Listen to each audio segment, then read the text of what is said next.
മറ്റൊരു പോഡ്കാസ്റ്റിംഗ് എപ്പിസോഡിലേക്ക് നമ്മുടെ എല്ലാ സുഹൃത്തുക്കൾക്കും സ്വാഗതം. ഇന്ന് എൻ്റെ കൂടെയുള്ളത് എൽദോയാണ്, ഇവോക്കിൻ്റെ managing director. Eldo, thank you so much.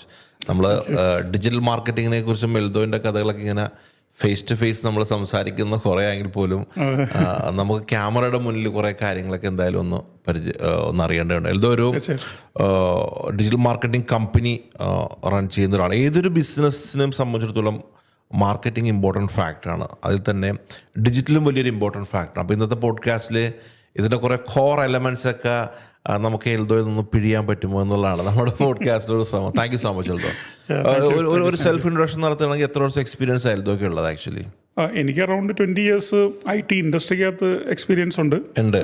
ഈ ഡിജിറ്റൽ സ്പേസിലേക്ക് ഞാൻ വന്നിട്ട് ഒരു 13 വർഷം കഴിഞ്ഞു. 10 വർഷം കഴിഞ്ഞു. എനിക്ക് തോന്നുന്നത് ഈ ഡിജിറ്റൽ മാർക്കറ്റിംഗ് എന്ന് പറഞ്ഞ ഒരു ടേം കേൾക്കുന്നതിന് മുന്നേ എൽദോ മനോരമയുടെ കോളങ്ങളിലൊക്കെ എഴുതുമായിരുന്നു അല്ലേ? ആ ഒരു എക്സ്പീരിയൻസ് എങ്ങനെയാണ് ആക്ച്വലി? ബേസിക്കലി അത് ഡിജിറ്റൽ മാർക്കറ്റിംഗ് ടുവേർഡ്സ് തന്നെയാണ്. ഞാൻ സമ്പാദ്യം എന്ന് പറഞ്ഞിട്ട് മനോരമയുടെ ഒരു സെപ്പറേറ്റ് ആയിട്ടുള്ള ഒരു ഇതുണ്ട്. പക്ഷെ അന്ന് ആൾക്കാർ ഈ ടേമിനെ കുറിച്ചൊന്നും വലിയൊരു ഐഡിയ ഒന്നും കേട്ടിട്ടില്ല. ഇല്ല എന്നുവെച്ചാൽ ജസ്റ്റ് കുറച്ച് പേർക്കൊക്കെ അറിയായിരിക്കും. പക്ഷെ എന്നാലും ഒരു കോമൺ പബ്ലിക്കിന് അത്രയും ഈ ഡിജിറ്റൽ മാർക്കറ്റിംഗ് എന്നുള്ള വാക്ക് ചിലരൊക്കെ കേട്ടിട്ടുണ്ടെങ്കിലും എന്താണെന്ന് അറിയാൻ പാടില്ലാത്ത ആ സമയത്താണ് കൂടുതലായിട്ടും നമ്മൾ അങ്ങനെ എഴുതിയേക്കുന്നത്. മനോരമയ്ക്ക് വലിയൊരു റീഡേഴ്സ് ഉള്ളതുകൊണ്ട് മനോരമയിൽ ഒരുപാട് നമ്മൾ ആ സമയത്ത് എഴുതുമ്പോൾ ഒരുപാട് കോൾസ് നമുക്ക് വരും. ഇപ്പോൾ ഒരു ആർട്ടിക്കിളൊക്കെ പോയി കഴിഞ്ഞാൽ ഒരു 400 തൊട്ട് 500 കോൾസ് ഒക്കെ ആയിരിക്കും. നിങ്ങൾ മാർക്കറ്റിൽ പെട്ടു. അതൊരു വലിയൊരു എക്സ്പീരിയൻസ്. അതെ, വലിയൊരു എക്സ്പീരിയൻസ്. ഫോർ എക്സാമ്പിൾ, ഞാൻ ആദ്യം പറഞ്ഞ പോലെ ഏതൊരു ബിസിനസ്സിനും ഡിജിറ്റൽ മാർക്കറ്റിംഗ് വളരെ ഇമ്പോർട്ടൻ്റ് ആയിട്ടുള്ള കാലഘട്ടത്തിലാണ് നമ്മൾ കടന്നു പോകുന്നത് അല്ലേ? ഒരു കമ്പനി എങ്ങനെയാണ് ഒരു നല്ലൊരു ഡിജിറ്റൽ മാർക്കറ്റിംഗ് പേഴ്സണെ കണ്ടെത്തേണ്ടത് ആക്ച്വലി? അതിന് ഏറ്റവും ഇനീഷ്യലായിട്ടുള്ള ഇതെന്ന് പറഞ്ഞു കഴിഞ്ഞാൽ ലൈക്ക് ഏതൊരു ഡിജിറ്റൽ മാർക്കറ്റിംഗ് കമ്പനി എടുത്താലും എക്സ്പീരിയൻസ് ആണ് അവിടെ ഏറ്റവും വലിയ ഫാക്ടർ ആവുക. ആക്ച്വലി എക്സ്പീരിയൻസ് തന്നെയാണ്. ഇപ്പോൾ എക്സാമ്പിൾ, ഇപ്പം നമ്മളൊരു പർട്ടിക്കുലർ കാറ്റഗറിയിൽ ബിസിനസ് ചെയ്യുന്ന ഒരാളാണ് ആക്ച്വലി. അപ്പോൾ ആ ഒരു പർട്ടിക്കുലർ കാറ്റഗറിയിൽ തന്നെ എക്സ്പീരിയൻസ് ഉള്ള ഒരു കമ്പനി ആണെങ്കിൽ നമുക്ക് കുറച്ചുകൂടെ സ്പെസിഫിക് ആയിരിക്കും. അതിൽ മാത്രം എക്സ്പീരിയൻസ് ഉള്ള ഒരു കമ്പനി എടുത്ത് പോകുകയാണ് എപ്പോഴും കുറച്ചൊക്കെ അവർക്ക് ഓൾറെഡി മാർക്കറ്റിൽ ആ സ്പെസിഫിക് കാറ്റഗറി മാർക്കറ്റ് ചെയ്ത എക്സ്പീരിയൻസ് കാണും. അങ്ങനത്തെ കമ്പനി ചൂസ് ചെയ്യണതാണ് എപ്പോഴും നല്ലത്. ഉദാഹരണം പറയുകയാണെങ്കിൽ ഇപ്പോൾ ഒരു എക്സാമ്പിൾ, ഞങ്ങൾ കുറേ ഇവോക്ക് എന്നുള്ള കമ്പനി ഞങ്ങൾ കുറേ കാറ്റഗറീസ് ചെയ്യുന്നുണ്ട് ആക്ച്വലി. ഇപ്പോൾ ഒരു എക്സാമ്പിൾ, ഇപ്പോൾ എഡ്യൂക്കേഷൻ, ഇപ്പോൾ അത് അത്രയും ഇതല്ല, പക്ഷേ എഡ്യൂക്കേഷൻ എബ്രോഡ് ഒരു കാറ്റഗറി, സപ്പോസ് ഒരു കാറ്റഗറി നമ്മളതിനകത്ത് കേരളത്തിൽ തന്നെ അറിയപ്പെടുന്ന ഒരുപാട് ബ്രാൻഡ്സ് നമ്മൾ ചെയ്തിട്ടുണ്ട് ആക്ച്വലി. അപ്പോൾ ആ കാറ്റഗറിയിലെ എക്സ്പീരിയൻസ് എന്ന് പറഞ്ഞാൽ നമുക്കറിയാം ആരാണ് അവരുടെ ഒരു കൈൻഡ് ഓഫ് ഓഡിയൻസ് ആരാണ് ആക്ച്വലി. അപ്പോൾ ആ ഓഡിയൻസ് ട്യൂണിങ് നമുക്ക് വളരെ എളുപ്പമാണ് ആക്ച്വലി. കുറച്ചുകൂടെ ക്വാളിറ്റി ലീഡ്സ് കൊണ്ടുവരാൻ നമുക്ക് അറിയാം ആക്ച്വലി. സോ നമുക്ക് ആ എക്സ്പീരിയൻസ് ഭയങ്കര ഇതാണ്. അപ്പോൾ നമ്മുടെ പെർ ലീഡ് കോസ്റ്റ് വളരെ കുറച്ച് നമുക്ക് ചെയ്യാൻ പറ്റും ആക്ച്വലി.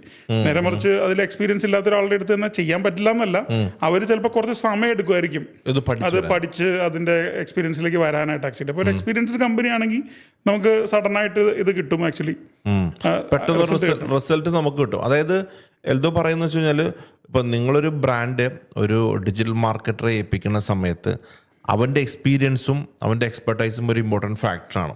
അതെ, ഇമ്പോർട്ടൻറ്റ് ഫാക്ടറാണ്. അതെ, അവിടെ വർക്ക്, ഇപ്പോൾ ഫോർ എക്സാമ്പിൾ ഒരു ഏജൻസി എന്ന് പറയുമ്പം അവിടെ ഓണർ മാത്രം, ഇപ്പോൾ എംപ്ലോയീസ് ആയിരിക്കുമല്ലോ അതിന്റെ വർക്ക് എക്സിക്യൂഷൻ ചെയ്യുന്നത് ആക്ച്വലി. അപ്പോൾ അവിടെ ഇരിക്കുന്ന സ്റ്റാഫിന്റെ എക്സ്പീരിയൻസും ഭയങ്കര ഫാക്ടറാണ് ഇതിനകത്ത് ആക്ച്വലി. ഇവന് കഴിഞ്ഞ ഇതേ പാറ്റേണിൽ ഒരു ബിസിനസ്സിനെ ഡിജിറ്റൽ മാർക്കറ്റിംഗിൽ സബ്മിറ്റ് ചെയ്ത സമയത്ത് എന്ത് റിസൾട്ടാണ് കിട്ടിയത്, എങ്ങനെയാണ് പെർഫോം ചെയ്യുന്ന കാര്യങ്ങളൊക്കെ അറിയാനായിട്ട്. അതെ. ഇപ്പോൾ ഒരു എക്സാമ്പിൾ, ഒരു ഡിജിറ്റൽ മാർക്കറ്റിംഗ് ഇപ്പോൾ ഒരു എഞ്ചിനീയറിംഗ് ബാക്ക്ഗ്രൗണ്ടോ അല്ലെങ്കിൽ BCA MCA എന്തെങ്കിലുമൊക്കെ ചെയ്ത ശേഷം ഒരു 2 months 3 months അല്ലെങ്കിൽ 6 months ഒരു ഡിജിറ്റൽ മാർക്കറ്റിംഗ് കോഴ്സ് കഴിഞ്ഞാൽ you can apply for A digital marketing profile.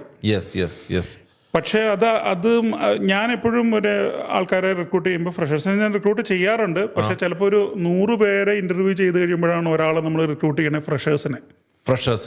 അതിന്റെ കാരണം എന്ന് പറഞ്ഞു കഴിഞ്ഞാൽ ക്വാളിറ്റി ഇല്ല എന്നുള്ളത് തന്നെയാണ് അതിന്റെ ബേസിക് ആയിട്ടുള്ള കാരണം ആക്ച്വലി. അപ്പൊ നമ്മൾ സംസാരിക്കുമ്പം ഇവരുടെ ഒരു പ്രശ്നം എന്താണെന്ന് വെച്ച് കഴിഞ്ഞാൽ ഇവർക്ക് ആ തിയററ്റിക്കൽ ആയിട്ടുള്ള കുറെ നോളജ് ഇവർക്ക് ഉണ്ടാവും. അപ്പം നമ്മൾ പേസിയോ എന്താണെന്ന് ചോദിച്ചാൽ അവരത് പറയുമായിരിക്കും, ഗൂഗിൾ ആഡ്സിന്റെ സ്ട്രാറ്റജി എന്താണെന്ന് ചോദിച്ചാൽ പറയുമായിരിക്കും, ഇങ്ങനത്തെ കുറെ കാര്യങ്ങളൊക്കെ അവർ ഉത്തരങ്ങൾ പറയും. പക്ഷേ റിയൽ ആയിട്ട് ഇപ്പം നമ്മളൊരു കേസ് സ്റ്റഡി, ഒരു എക്സാമ്പിൾ, ഒരു പർട്ടിക്കുലർ ബിസിനസ് നിങ്ങൾക്ക് തന്നു, what should be your strategy to do this എന്ന് ചോദിച്ചു കഴിഞ്ഞാൽ ഒരു കൃത്യമായിട്ടുള്ള ഉത്തരം അവർക്ക് ഇല്ല. അതിന്റെ കാരണം എന്താണെന്ന് വെച്ചാൽ മാർക്കറ്റിംഗ് എന്നുള്ള വാക്കിനെ പറ്റി അല്ലെങ്കിൽ ഒരു പ്രൊഡക്റ്റ് എങ്ങനെ മാർക്കറ്റ് ചെയ്യണം എന്നുള്ളതിനെ പറ്റി ഒരു ക്ലാരിറ്റി ഇല്ല. ആരാണ് അതിന്റെ യൂസർ, ആരാണ് എൻ്റെ കൺസ്യൂമർ, ബ്രാൻഡ് എന്താണ് എൻ്റെ കൺസ്യൂമറിനോട് കമ്മ്യൂണിക്കേറ്റ് ചെയ്യാൻ ഉദ്ദേശിക്കുന്നത്, ആ ഒരു പർട്ടിക്കുലർ പ്രോഡക്റ്റ് ഈ എൻ്റെ കൺസ്യൂമറിന്റെ ഏത് കാറ്റഗറി പെടുന്ന ആളുകളാണ് അതിന്റെ ഇല്ല. അത് എത്രത്തോളം അറിയുന്നോ അത്രത്തോളമാണ് നമുക്ക് നന്നായിട്ട് മാർക്കറ്റ് ചെയ്യാൻ പറ്റുക. ചിലപ്പോൾ ഒരു വിഷയം ഉണ്ടല്ലോ, നമ്മളിപ്പോൾ ഈ വീഡിയോ കണ്ടുകൊണ്ടിരിക്കുന്ന ഒരു ബിസിനസ് ഓണറിന് ചിലപ്പോൾ ഒരു സംശയം തോന്നിയേക്കാം. മറ്റേ ഇൻസ്റ്റാഗ്രാമിൻ്റെ താഴെയോ ഒരു ബൂസ്റ്റ് ബട്ടൺ ഉണ്ടല്ലോ, അതിൽ ക്ലിക്ക് ചെയ്ത് എൻ്റെ ക്രെഡിറ്റ് കാർഡ് കൊണ്ടും എനിക്കിതിനെ റീച്ച് ചെയ്യിക്കാൻ പറ്റില്ലേ? വൈ ഞാൻ പിന്നെ എന്തിനാ ഈ ഒരു ഏജൻസിനെയോ അല്ലെങ്കിൽ വോക്കിനെ പോലെ ഒരു ഏജൻസിനെ ഏൽപ്പിക്കുക നമ്മൾ ചിന്തിക്കാൻ കാരണമായേക്കാം. അങ്ങനെ ചിന്തിക്കുകയാണെങ്കിൽ അങ്ങനെ ചിന്തിക്കുന്ന ആളോട് എൽദോയുടെ കമന്റ് എന്തായിരിക്കും? അതിപ്പോൾ ബൂസ്റ്റ് ചെയ്യുന്നത് കുഴപ്പമില്ല, അത് തെറ്റില്ല, അതുകൊണ്ടാണല്ലോ ആ ഫീച്ചർ അവരവിടെ കൊടുത്തേക്കുന്നത്. അത് ഇപ്പോൾ ഒരു ബഡ്ജറ്റ് കൺസ്ട്രെയിൻ ഉള്ള ഒരു ക്ലയന്റ് ആണ്. ഒരു എക്സാമ്പിൾ, ഞാനൊരു പുതിയ ഒരു സ്റ്റാർട്ടപ്പ് ആണ്, എനിക്ക് അതിന് മാത്രം പൈസയൊന്നും സ്പെൻഡ് ചെയ്യാനില്ല, എൻ്റെ കയ്യിൽ ഒരു 10,000 rupees ആണ് മന്ത്ലി സ്പെൻഡ് ചെയ്യാനുള്ളതെന്നുണ്ടെങ്കിൽ that is a good option. നിങ്ങൾക്ക് സ്വന്തമായിട്ട് ബൂസ്റ്റ് ചെയ്യാം, നിങ്ങൾക്ക് അത് ഉപയോഗിക്കാം, കുഴപ്പമൊന്നുമില്ല ആക്ച്വലി. കാരണം അവർ അതിനാണല്ലോ ഫീച്ചർ കൊടുത്തേക്കുന്നത്. നേരെ മറിച്ച് നിങ്ങൾക്ക് ഈ 10,000 സ്ഥാനത്ത് നിങ്ങൾക്ക് ഒരു 2 lakhs ആണ് നിങ്ങളുടെ ബഡ്ജറ്റ് എന്നുണ്ടെങ്കിൽ ബൂസ്റ്റ് അല്ല അതിന്റെ കറക്റ്റ് ആയിട്ടുള്ള ഓപ്ഷൻ. ബൂസ്റ്റ് അല്ല, ഒരിക്കലും അല്ല. കാരണം നിങ്ങൾ അവിടെ അഡ്വർടൈസ്മെന്റ് സ്ട്രാറ്റജി കൃത്യമായിട്ട് വർക്ക് ചെയ്യണം ആക്ച്വലി. കാരണം നമ്മൾ ഇപ്പോൾ ഒരു എക്സാമ്പിൾ ഫണൽ സിസ്റ്റം എന്ന് പറയുമല്ലോ, നമ്മളിപ്പം ആ സെയിൽസ് ഫണൽ നമ്മൾ ആദ്യം ഡിഫൈൻ ചെയ്യണം. It's not about digital marketing.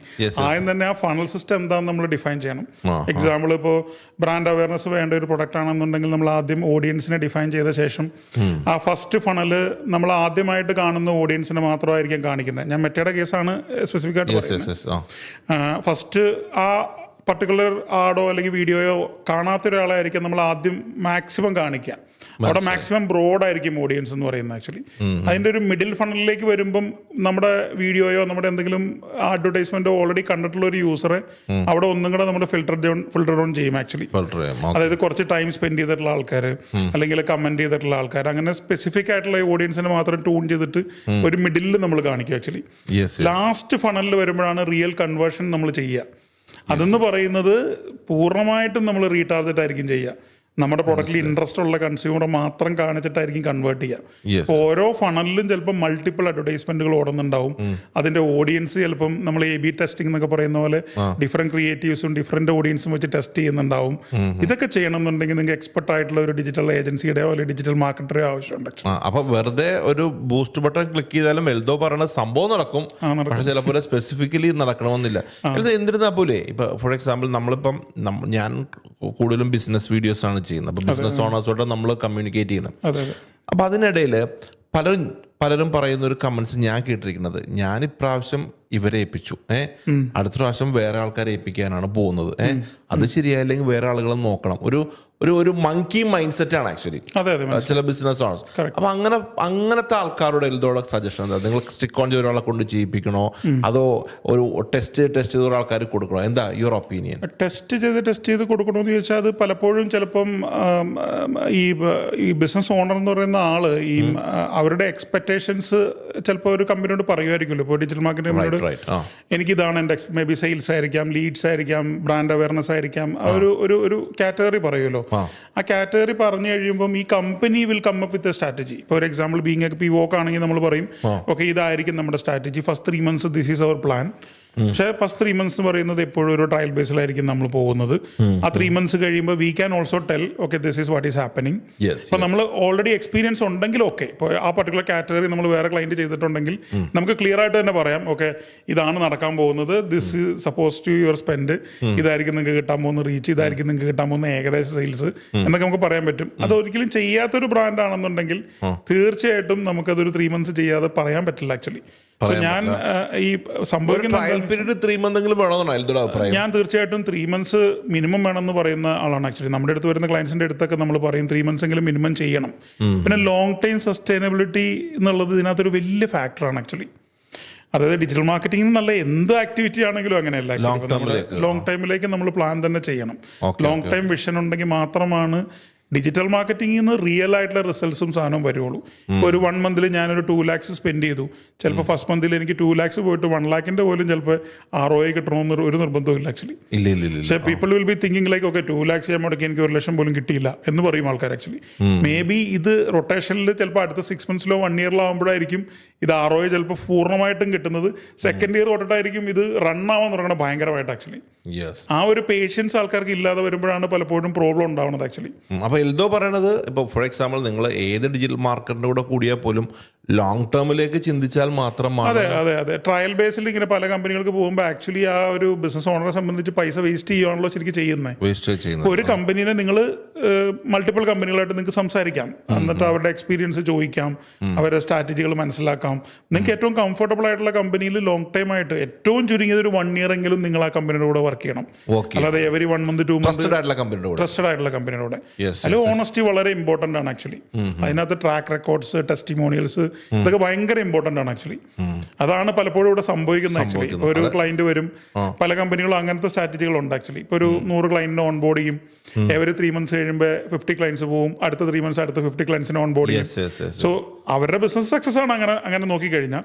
പക്ഷേ ഇപ്പം ഞാൻ ആസ് ആൻ ഏജൻസി അല്ലെങ്കിൽ ചിലപ്പോൾ ഒരു 10 വർഷത്തിന് മുകളിലൊക്കെ എക്സ്പീരിയൻസ് ഉള്ള ഒരു ഏജൻസികൾ ഒരിക്കലും എവരി മന്ത് 50 clientsനെ ഓൺ ബോർഡ് ചെയ്യുന്ന പ്രോസസ് ചെയ്യില്ല, ഒരിക്കലും ചെയ്യില്ല. ഒരു ക്ലയന്റിനെ ഓൺബോർഡ് ചെയ്യണമെന്നുണ്ടെങ്കിലും ചില ക്രൈറ്റീരിയാസ് നമ്മൾ ചെയ്യുന്നുണ്ടാവും ആക്ച്വലി. ഞാൻ ആദ്യം പറഞ്ഞ പോലെ ബഡ്ജറ്റഡ് ആയിട്ട് നമുക്ക് പല ടൈപ്പ് എൻക്വയറീസ് വരുമല്ലോ ആക്ച്വലി. അപ്പോൾ നമുക്ക് ബഡ്ജറ്റ് കൺസ്ട്രെയിൻ ഉള്ള എൻക്വയറി വന്നു കഴിഞ്ഞാൽ ഞാൻ തീർച്ചയായിട്ടും എൻ്റെ ടൈം പേഴ്സണലി സ്പെൻഡ് ചെയ്തിട്ട് ഞാൻ അവരുടെ കൂടെ സംസാരിക്കാറുണ്ട്. എൻ്റെ ഒരു ടൈം 1 hour 2 hour ഞാനത് ഫ്രീ ആയിട്ട് തന്നെ സ്പെൻഡ് ചെയ്യും ആക്ച്വലി. ഞാൻ അവർക്ക് പറഞ്ഞു കൊടുക്കും ആക്ച്വലി ഇത് ഇങ്ങനെ ചെയ്താൽ മതി, ഇത്രയും ബഡ്ജറ്റ് ഞാൻ പറയും ചിലപ്പോൾ ചെയ്യേണ്ടെന്ന് പറയും. ചില പർട്ടിക്കുലർ കാറ്റഗറി ഒക്കെ ഞാൻ പറയും ഇത് ഡിജിറ്റലി സോഷ്യൽ മീഡിയ സ്പെൻഡ് ചെയ്തിട്ട് ഒരു കാര്യമില്ല, റിസൾട്ട് വരില്ല. ആ സ്പെൻഡ് നിങ്ങൾക്ക് വേറെ ഏതെങ്കിലും രീതിയിൽ ചെയ്യാം. ഇപ്പൊ അത് വളരെ ചെറിയ ജിയോഗ്രഫിയിൽ ഒരു പർട്ടിക്കുലർ സ്റ്റോറിൽ മാത്രം കിട്ടുന്ന ഒരു പ്രൊഡക്റ്റ് ആണ്. മേ ബി അതിന്റെ കൺസ്യൂമർ എന്ന് പറഞ്ഞാൽ അടുത്തൊരു 3 kilometer മാത്രം ഉള്ളെങ്കിൽ നിങ്ങൾ സോഷ്യൽ മീഡിയയിൽ കുറെ സ്പെൻഡ് ചെയ്തിട്ട് എന്താ കാര്യം? ഒരു കാര്യമില്ല. നേരെ മറിച്ച് നിങ്ങളൊരു നോട്ടീസ് അടിച്ച് ആ 5 kilometer ചുറ്റുള്ള വീടുകളിൽ കൊണ്ട് കൊടുത്ത് അതായിരിക്കും കുറച്ചുകൂടെ വർക്ക് ചെയ്യുക. ഞാൻ ഇത് പറഞ്ഞപ്പോഴേ ഒരു കാര്യം ഇപ്പോൾ ഓർക്കുകയായിരുന്നു. എൻ്റെ ഒരു വളരെ വേണ്ടപ്പെട്ട ഒരു ഫ്രണ്ട്, ഒരു ആളുടെ പേര് ഞാൻ പറഞ്ഞു, പർട്ടിക്കുലർ പ്രോഡക്റ്റ് സെല് ചെയ്യുന്ന ഒരാളാണ്. അപ്പോൾ നമ്മളൊരു കോഫി ടൈമിൽ ഡിസ്കസ് ചെയ്യുന്നത് എന്താ സ്ട്രാറ്റജി ചോദിക്കുമ്പോൾ ഇപ്പോൾ ഡിജിറ്റൽ മാർക്കറ്റിംഗ് ഒക്കെ ചെയ്യുന്നുണ്ട്. ഓഫീസിൽ ഞാൻ ഒരാളെ എടുത്തിട്ടുണ്ട്, അവൻ ഡെയിലി ഒരു ഫോട്ടോ ഇടും. എന്നോട് പറയാം ചില സമയത്ത് അവൻ വീഡിയോ ഉണ്ടാക്കിയിടും, ഫോട്ടോനെ വീഡിയോ ഒക്കെ ഏതിലേക്ക് ഇപ്പോൾ ചെയ്യാമല്ലോ. അപ്പം ഞാൻ അതുവഴി കച്ചവടം നടക്കണ്ട, കച്ചവടവും നടക്കണില്ല, പക്ഷെ എങ്കിലും നമ്മൾ ഇതിലൊക്കെ ഉണ്ടല്ലോ എന്നുള്ള ടൈപ്പ് ചില ആൾക്കാർ അങ്ങനെയാണ് ഇതിനെ കണ്ടിരിക്കുന്നത് അല്ലേ. നമുക്കും അങ്ങനത്തെ എൻക്വയറീസ് വരാറുണ്ട്, ഫോട്ടോ ഡെയിലി പോസ്റ്റ് ചെയ്യണം എന്നൊക്കെ പറഞ്ഞിട്ട്. അതിലൊക്കെ വല്ല പ്രയോജനം അതിൽ ഒരു കാര്യമില്ല ആക്ച്വലി. സി അങ്ങനത്തെ കണ്ടന്റുകൾ ചെയ്യുന്ന ഇപ്പം നിങ്ങളെ പോലെയുള്ള കണ്ടന്റ് മാർക്കറ്റേഴ്സിന് അത് ഡിഫറെന്റ് കഥയാണ്. നേരെ മറിച്ച് ഒരു ബ്രാൻഡ് ഓണറെ സംബന്ധിച്ച് ഡെയിലി വന്ന് അതിനകത്ത് പോസ്റ്റ് ഇടുന്നതിൽ പ്രത്യേകിച്ച് ഒരു കാര്യമില്ല. അത് ആരാണ് അതിന്റെ കൺസ്യൂമർ ആക്ച്വലി. ഇപ്പോൾ ഒരു കണ്ടന്റ് മാർക്കറ്ററെ സംബന്ധിച്ച് അവരുടെ കണ്ടന്റ് കാണാനായിട്ടൊരു set of audience is waiting to see it actually. ഇപ്പൊ നേരെ മറിച്ച് ഞാൻ ആസ് എ കമ്പനി ഇവോക്ക് ഞാൻ എല്ലാ ദിവസവും വന്നിട്ട് ഞാൻ SEO ചെയ്യും, ഞാൻ അത് ചെയ്യും, ഞാൻ ഇത് ചെയ്യും എന്ന് പറഞ്ഞ് പോസ്റ്റ് ഇട്ട no one is there to see it actually. അപ്പൊ നമ്മൾ ഈ പറയുന്ന എല്ലാ ദിവസവും പോസ്റ്റ് ചെയ്യുന്ന ആൾക്കാരുടെ ഒക്കെ പേജ് എടുത്ത് നോക്കിക്കഴിഞ്ഞാൽ കാണാം അതിനുള്ള ഓർഗാനിക് ഇന്ററാക്ഷൻ എന്താണെന്നുള്ളത്. ഒരു ലൈക്ക് ഉണ്ടാവില്ല, ഒരു റിയാക്ഷൻ ഉണ്ടാവില്ല, ഒന്നും ഉണ്ടാവില്ല ആക്ച്വലി. സോ അതുകൊണ്ട് ബ്രാൻഡ് ഓണേഴ്സ് ശ്രദ്ധിക്കേണ്ട ഒരു കാര്യം, ഇപ്പൊ 2026 ഔട്ട്ഡേറ്റഡ് ആയിട്ടുള്ള ഒരു കാര്യം എന്നോട് മറ്റൊരു കാര്യം ചോദിച്ചാൽ ഈ ഡെയിലി പോസ്റ്റ് ചെയ്യുക എന്നുള്ളത് തന്നെ ഔട്ട്ഡേറ്റഡ് ആണ്. ഡെയിലി പോസ്റ്റ് ചെയ്യുന്ന കാറ്റഗറികൾ കാണും ചിലപ്പോൾ. ഫോർ എക്സാമ്പിൾ ഒരു റെസ്റ്റോറന്റ് ആണെങ്കിൽ may be daily post make sense. ഇപ്പൊ ചിലപ്പോൾ അവിടെ ഒരാൾ ഡെയിലി വരുന്ന കഴിക്കുന്ന ആൾക്കാരുടെ വേണമെങ്കിൽ ടെസ്റ്റിമോണിയൽസ് വേണമെങ്കിൽ പോസ്റ്റ് ചെയ്യാം, പുതിയൊരു ഡിഷ് ട്രൈ ചെയ്യുന്നത് അവരുടെ ഫോട്ടോ ഇടാം. നേരെ മറിച്ച് യാതൊരു ഡിജിറ്റൽ ആ ഒരു ഇപ്പൊ ഇവൊക്കെ ഞാൻ എന്റെ കാര്യം തന്നെ എക്സാമ്പിൾ പറയുന്നത്, എന്റെ പ്രൊഡക്റ്റ് മേടിക്കുന്നത് പലപ്പോഴും ബിസിനസ് ഓണേഴ്സ് ആണ്. അവർ ഇതിനകത്ത് വന്ന് പ്രത്യേകിച്ച് ഒരു റിയാക്ഷൻ ചെയ്യാനില്ല, പബ്ലിക്കിന് ഒരുപാട് ഇൻട്രസ്റ്റ് ഉള്ള കാര്യമൊന്നും അല്ല ഞാൻ ചെയ്യുന്നത് ആക്ച്വലി. അപ്പൊ അതുകൊണ്ട് എന്നെ സംബന്ധിച്ച് ഡെയിലി പോസ്റ്റിൽ ഒരു സെൻസും ഇല്ല. നേരെ മറിച്ച് ഞാൻ കുറച്ച് ഇൻഫോർമേറ്റീവ് ആയിട്ടുള്ള പോസ്റ്റുകൾ വല്ലപ്പോഴും ഒക്കെ പോസ്റ്റ് ചെയ്താൽ മേ ബി അത് കാണാൻ ചിലപ്പോൾ ചില ആൾക്കാരുണ്ടാവുമായിരിക്കും, വായിക്കാൻ ഇൻട്രസ്റ്റ് ഉള്ളവർ കാണുമായിരിക്കും, അത്രേ ഉള്ളൂ അതിനകത്ത് ആക്ച്വലി. അപ്പൊ ഇത് പർപ്പസ് എന്താണെന്ന് അറിയാം, പാത്രം അറിയാതെ വിളമ്പോന്ന് പറയുന്ന പോലെ പർപ്പസ് എന്താണെന്ന് അറിയാണ്ടാണ് ആൾക്കാർ പലപ്പോഴും ഇത് ചെയ്യണേ, അല്ലെ ആരെങ്കിലും പറഞ്ഞു കൊടുത്താണ് ഡെയിലി പോസ്റ്റ്. പല ആൾക്കാരും തെറ്റിദ്ധരിക്കുക എന്താ പറയുക, ഒരു ഡെയിലി ഒരു പോസ്റ്റ് ഇട്ടാ ഞങ്ങൾ പോസ്റ്റ് ചെയ്യുന്നുണ്ട്, ലൈക്സിന്റെ കൗണ്ട് നോക്കിയാൽ മേ ബി ബിലോ 10 ഒക്കെ ആയിരിക്കും. അതിന്റെ ഡീറ്റെയിൽ നോക്കിയാൽ ഇവനും ഇവന്റെ സ്റ്റാഫും ഇവന്റെ റിലേറ്റീവ്സും മാത്രം ചിലപ്പോൾ ലൈക്ക് ചെയ്യുന്നത്. കൂടുതൽ പബ്ലിക് ആയിട്ടുള്ള ഇന്ററാക്ഷൻ വരുമ്പോഴത് ആളുകളിലേക്ക് എത്തുക എന്നുള്ളതാണ്. ഇപ്പോഴേ ഇപ്പൊ ഫോർ എക്സാമ്പിൾ ഇപ്പൊ നോർമലി നമ്മളിപ്പോ നിൽക്കുന്നത് വീഡിയോ ചെയ്യുന്നത് 2026 തുടക്കം ജാനുവരിയിലാണ് ചെയ്യുന്നത്. ഈ ഒരു സമയത്ത് ഒരുപാട് കമ്പനികളിൽ അല്ലെങ്കിൽ ഒരുപാട് ഡിജിറ്റൽ മാർക്കറ്റിംഗ് കോഴ്സുകളൊക്കെ വരുന്നുണ്ട്. 3 മന്ത് കൊണ്ട് നിങ്ങൾക്ക് ഡിജിറ്റൽ മാർക്കറ്റർ ആകാം. ഞാൻ ഡിജിറ്റൽ മാർക്കറ്റിംഗ് ഇന്ന സ്ഥലത്ത് പഠിച്ചൊരു എക്സ്പീരിയൻസ് ആണ്. അപ്പോൾ അവരിൽ നിന്നും നിങ്ങളെയൊക്കെ എങ്ങനെയാണ് ഡിഫറൻഷിയേറ്റ് ചെയ്യുന്നത് ആക്ച്വലി? അല്ല 3 months പഠിച്ചിട്ട് അല്ല എനിക്കെന്താ അറിയോ, ഞാൻ ഇത് ചോദിക്കാന്ന് വെച്ചാൽ അല്ല ഞാനിത് പറയാൻ കാര്യം ഞാൻ പേഴ്സണലി ഗോഡ് ഗ്രേസ് 10ാമത്തെ വർഷമാണ് ഈ കോണ്ടന്റ് വീഡിയോ പ്രൊഡക്ഷൻ ചെയ്യാൻ തുടങ്ങി. അപ്പൊ എനിക്ക് ആക്ച്വലി അത് അറിയാം. പക്ഷെ ഞാനിത് എൽദോയിൽ നിന്ന് കേൾക്കാനാകും, നമ്മുടെ ഓഡിയൻസ് അത് കേൾക്കാൻ ചിലപ്പോൾ താല്പര്യം ഉണ്ടെങ്കിലും മേ ബി എന്താ എൽദോയുടെ ഒരു കമന്റ് എന്താ? അല്ല 3 months പഠിച്ചാൽ ഇപ്പൊ പല നല്ല കോഴ്സസ് പ്രൊവൈഡ് ചെയ്യുന്ന ഇൻസ്റ്റിറ്റ്യൂട്ട്സ് ഉണ്ട്. 3 monthsലൊക്കെ ഡിജിറ്റൽ മാർക്കറ്റിംഗിന്റെ ബേസിക്സ് ഒക്കെ 3 months ഒരിക്കലും നമുക്കത് ഫുള്ളായിട്ട് പഠിക്കാൻ പറ്റില്ല എന്നുള്ളതാണ് ഇതിന്റെ ഫസ്റ്റ് കാര്യം. പഠിക്കാൻ പറ്റില്ല. നമ്പർ 1 ഒരു ബേസിക് കാര്യങ്ങളൊക്കെ മനസ്സിലാക്കാം. അപ്പോൾ ഗൂഗിളിന്റെ മാർക്കറ്റിംഗ് മെത്തേഡ്സിനെ പറ്റി മനസ്സിലാക്കാം, ഓർഗാനിക് മനസ്സിലാക്കാം, പെയ്ഡ് മനസ്സിലാക്കാം, ഇൻഫ്ലുവൻസർ എങ്ങനെയാണ് വർക്ക് ചെയ്യുന്നതെന്ന് മനസ്സിലാക്കാം. പക്ഷെ നല്ല ഡിജിറ്റൽ മാർക്കറ്റിംഗ് ഇൻസ്റ്റിറ്റ്യൂട്ട്സ് അല്ലെങ്കിൽ അങ്ങനത്തെ അക്കാദമികളൊക്കെ ആദ്യം ഡിജിറ്റൽ മാർക്കറ്റിംഗ് പറഞ്ഞു കൊടുക്കുന്നതിന് മുന്നേ മാർക്കറ്റിംഗ് പറഞ്ഞു കൊടുക്കും. ഒരു ബ്രാൻഡ് നമ്മുടെ അടുത്ത് നിങ്ങളുടെ അടുത്ത് മാർക്കറ്റ് ചെയ്യാൻ വന്നു കഴിഞ്ഞാൽ എങ്ങനെ വേണം അതിനെ നിങ്ങൾ കൺസീവ് ചെയ്യാനായിട്ട്. അപ്പം മാർക്കറ്റിംഗ് എന്ന് പറയുമ്പോൾ ട്രഡീഷണൽ ഉണ്ടാവും, ഡിജിറ്റൽ ഉണ്ടാവും, പല മീഡിയ മാർക്കറ്റിങ്ങുകളുണ്ടാവും. ഇപ്പം ഡിജിറ്റലിൽ വരുമ്പം എന്തൊക്കെയായിരിക്കും അതിൽ ആപ്ലിക്കബിൾ ആയിട്ട് വരിക, ഏതൊക്കെ ചാനൽസ് ആണ് ആ പർട്ടിക്കുലർ ബ്രാൻഡിന്റെ കാറ്റഗറി അനുസരിച്ചിട്ട് ആപ്ലിക്കബിൾ ആവുക, ഇങ്ങനത്തെ അനലൈസ് ആണ് ആദ്യം ചെയ്യുക. ഒരു ബോധം ഉണ്ടാവുക എന്നുള്ളതാണ്. തീർച്ചയായിട്ടും അത് തന്നെയാണ് ഏറ്റവും സിമ്പിൾ ആയിട്ടുള്ള വാക്ക്. ആ ബോധം ഉണ്ടാക്കി കൊടുക്കണം ആദ്യം മാർക്കറ്റിങ്ങിനെ പറ്റി. അതിനുശേഷം ഡിജിറ്റൽ മാർക്കറ്റിംഗിൽ ഉപയോഗിക്കേണ്ട ടെക്നിക്കലായിട്ടുള്ള കാര്യങ്ങൾ അവരൊരു സിലബസ് വെച്ച് മൊഡ്യൂൾ വെച്ചിട്ട് പഠിപ്പിക്കുന്നുണ്ടാവും. പക്ഷെ പലപ്പോഴും ഈ ഇൻസ്റ്റിറ്റ്യൂട്ട്സിന്റെ മാത്രം കുഴപ്പമല്ല അത്. ആക്ച്വലി ഈ സ്റ്റുഡൻസിന്റെ ഒരു ധാരണയും പണ്ടിപ്പോൾ എഞ്ചിനീയറിംഗോ അല്ലെങ്കിൽ എന്തെങ്കിലും ഒരു കോഴ്സ് കഴിഞ്ഞാൽ ചിലപ്പോൾ പെട്ടെന്ന് ജോലി ആവത്തില്ല. അപ്പൊ അതിന് വേണ്ടിയിട്ടൊരു സബ് കോഴ്സ് പഠിക്കും. പണ്ട് നെറ്റ്വർക്കിങ്ങിന്റെ CCNA എന്നൊക്കെ പറഞ്ഞ കോഴ്സ് ഉണ്ട്. അപ്പോൾ എന്ന് പറഞ്ഞാൽ ഇപ്പൊ ഡിജിറ്റൽ മാർക്കറ്റിംഗ് പഠിച്ച ജോലി കിട്ടാൻ എളുപ്പമായതുകൊണ്ട് ആൾക്കാർ ഡിജിറ്റൽ മാർക്കറ്റിംഗ് പഠിച്ചിട്ട് ജോലിക്ക് ശ്രമിക്കും ആക്ച്വലി. പക്ഷേ പലപ്പോഴും ഞാൻ ആദ്യം പറഞ്ഞ പോലെ 100 പേരെ ഇന്റർവ്യൂ ചെയ്യുമ്പോഴാണ് ഒരു നല്ല ഡിജിറ്റൽ മാർക്കറ്റിംഗ് ആളെ ഞാൻ എടുക്കുക ആക്ച്വലി. കാരണം 100 പേരിൽ ഒരാളോ ഉണ്ടാവുള്ളൂ അവർക്കൊരു പാഷനേറ്റ് ആയിട്ട് അതിലെന്തെങ്കിലും നാളെ ആയിത്തീരണം എന്നുള്ള കരിയർ ബിൽഡ് ചെയ്യണമെന്ന് ആഗ്രഹമുള്ള ആൾക്കാർ. അവര് ഇൻസ്റ്റിറ്റ്യൂട്ടിലെ കാര്യം മാത്രമായിരിക്കില്ല പഠിച്ചിട്ടുണ്ടാവുക, അവർ സ്വന്തമായിട്ടും കുറെ വായിച്ചിട്ടുണ്ടാവും, സ്വന്തമായിട്ട് കുറെ കാര്യം മനസ്സിലായിട്ടുണ്ടാവും, ഭയങ്കര എന്തൂസിയാസ്റ്റിക്കും ആയിരിക്കും. അവരെയാണ് ഞങ്ങൾ പലപ്പോഴും ഓൺ ബോർഡ് ചെയ്ത് ട്രെയിൻ ചെയ്യുക. അങ്ങനത്തെ ടൈപ്പ് ഓഫ് കാൻഡിഡേറ്റ്. അപ്പോൾ എന്നോട് ചോദിച്ച ചോദ്യം എന്ന് പറഞ്ഞാൽ 3 months കഴിഞ്ഞ് കഴിഞ്ഞാൽ ചെയ്യാൻ പറ്റുമോ, ഞങ്ങൾ തമ്മിലുള്ള വ്യത്യാസം എന്താ, അതാണ് ചോദിച്ചത് ആക്ച്വലി. അത് ഇപ്പോൾ ഞാൻ ലേമാൻ ലാംഗ്വേജ് പറഞ്ഞു. ഇപ്പോൾ ഡ്രൈവിംഗ് സ്കൂളിൽ ഇഷ്ടം പോലെ ഉണ്ട്, ഡ്രൈവിംഗ് പഠിക്കുന്നു. എനിക്കിപ്പോൾ ലൈസൻസ് കിട്ടാനും ഇപ്പം എടുത്ത് കാണിച്ചാൽ കാർ ലൈസൻസ് കിട്ടും. വണ്ടി ഓടിക്കണമെന്ന് ഒരു നിർബന്ധമില്ല. അപ്പോൾ പലപ്പോഴും ഇപ്പം എൻ്റെ വീട്ടിൽ തന്നെ ഉണ്ട് ഡ്രൈവിംഗ് ലൈസൻസ് കൊണ്ടിട്ട് വണ്ടി ഓടിക്കാത്ത ആൾക്കാരുണ്ട്. അപ്പോൾ എന്ന് പറഞ്ഞു കഴിഞ്ഞാൽ എൻ്റെ അർത്ഥം ഇത് തന്നെയാണ്. ഇപ്പോൾ മേ ബി 15 വർഷമോ അല്ലെങ്കിൽ 20 വർഷമോ പല ടൈപ്പ് വണ്ടികൾ പല റോട്ടിൽ ഓടിച്ചിട്ടുള്ള ഒരാളെന്ന് പറയുമ്പം അയാൾക്ക് ഏത് റോട്ടിൽ ഏത് വണ്ടി ഓടിക്കണേന് പ്രോബ്ലം ഉണ്ടാവില്ല. ഇത് തന്നെയാണ് ഡിജിറ്റൽ മാർക്കറ്റിംഗിലും ഇൻ അതർ വേ അപ്ലൈ ആവുക. അല്ല ഞാൻ മനസ്സിലാക്കണത് ഇപ്പോൾ ഫോർ എക്സാമ്പിൾ ഇപ്പോൾ എൽദോയെ പോലെ അല്ലെങ്കിൽ എസ്റ്റാബ്ലിഷ്ഡ് കമ്പനീസിനെ ഏൽപ്പിച്ച് കഴിയുമ്പോഴും അവർക്ക് ഒരു അറിയാൻ പറ്റും. ഇപ്പോൾ പണ്ട് ചെയ്ത എക്സ്പീരിയൻസ് അറിയാൻ പറ്റും, ഏത് പാറ്റേണിലൂടെ ഇയാളെ ട്രാക്ക് ചെയ്യണമെന്ന് അറിയാൻ പറ്റും. തീർച്ചയായിട്ടും അങ്ങനത്തെ എല്ലാ കാര്യങ്ങളും അറിയാം. ഇപ്പോൾ ഫോർ എക്സാമ്പിൾ ഡിജിറ്റൽ മാർക്കറ്റിംഗ് എന്ന് പറഞ്ഞ ടേം ഉപയോഗിക്കുമ്പോൾ ആളുകൾ പറയുന്നത് നമുക്ക് മറ്റേ കുറച്ച് കാശ് സ്പെൻഡ് ചെയ്യാം, ഗൂഗിൾ കുറച്ച് സ്പെൻഡ് ചെയ്യാം എന്നൊക്കെയാണ്. അതിനപ്പുറം ഒരു കോൺസെപ്റ്റ് ഉണ്ടോ ഇതിന് ഡിജിറ്റൽ മാർക്കറ്റിംഗ്? പിന്നെ ഡിജിറ്റൽ മാർക്കറ്റിംഗ് എന്ന് പറഞ്ഞാൽ ഡിജിറ്റൽ ചാനലുകളെല്ലാം ഡിജിറ്റൽ മാർക്കറ്റിംഗ് ആണല്ലോ ആക്ച്വലി. ഇപ്പോൾ പക്ഷേ ആളുകളുടെ തെറ്റിദ്ധാരണ, ഒരു മെജോറിറ്റി ഓഫ് ആൾക്കാരുടെയും ഡിജിറ്റൽ മാർക്കറ്റിംഗ് എന്ന് പറഞ്ഞാൽ സോഷ്യൽ മീഡിയ ആണെന്ന് തെറ്റിദ്ധരിക്കുന്ന ആൾക്കാരുണ്ട്. അതാണ് അതിന്റെ കറക്റ്റ് ആയിട്ടുള്ള വാക്ക്. പക്ഷേ actually social media is just one of the channel which is actually എന്താ പറയുക, ഒരു percentage of quality very low ആയിട്ടുള്ള ഒരു പ്ലാറ്റ്ഫോമാണ് സോഷ്യൽ മീഡിയ പ്ലാറ്റ്ഫോമുകളെല്ലാം തന്നെ ആക്ച്വലി.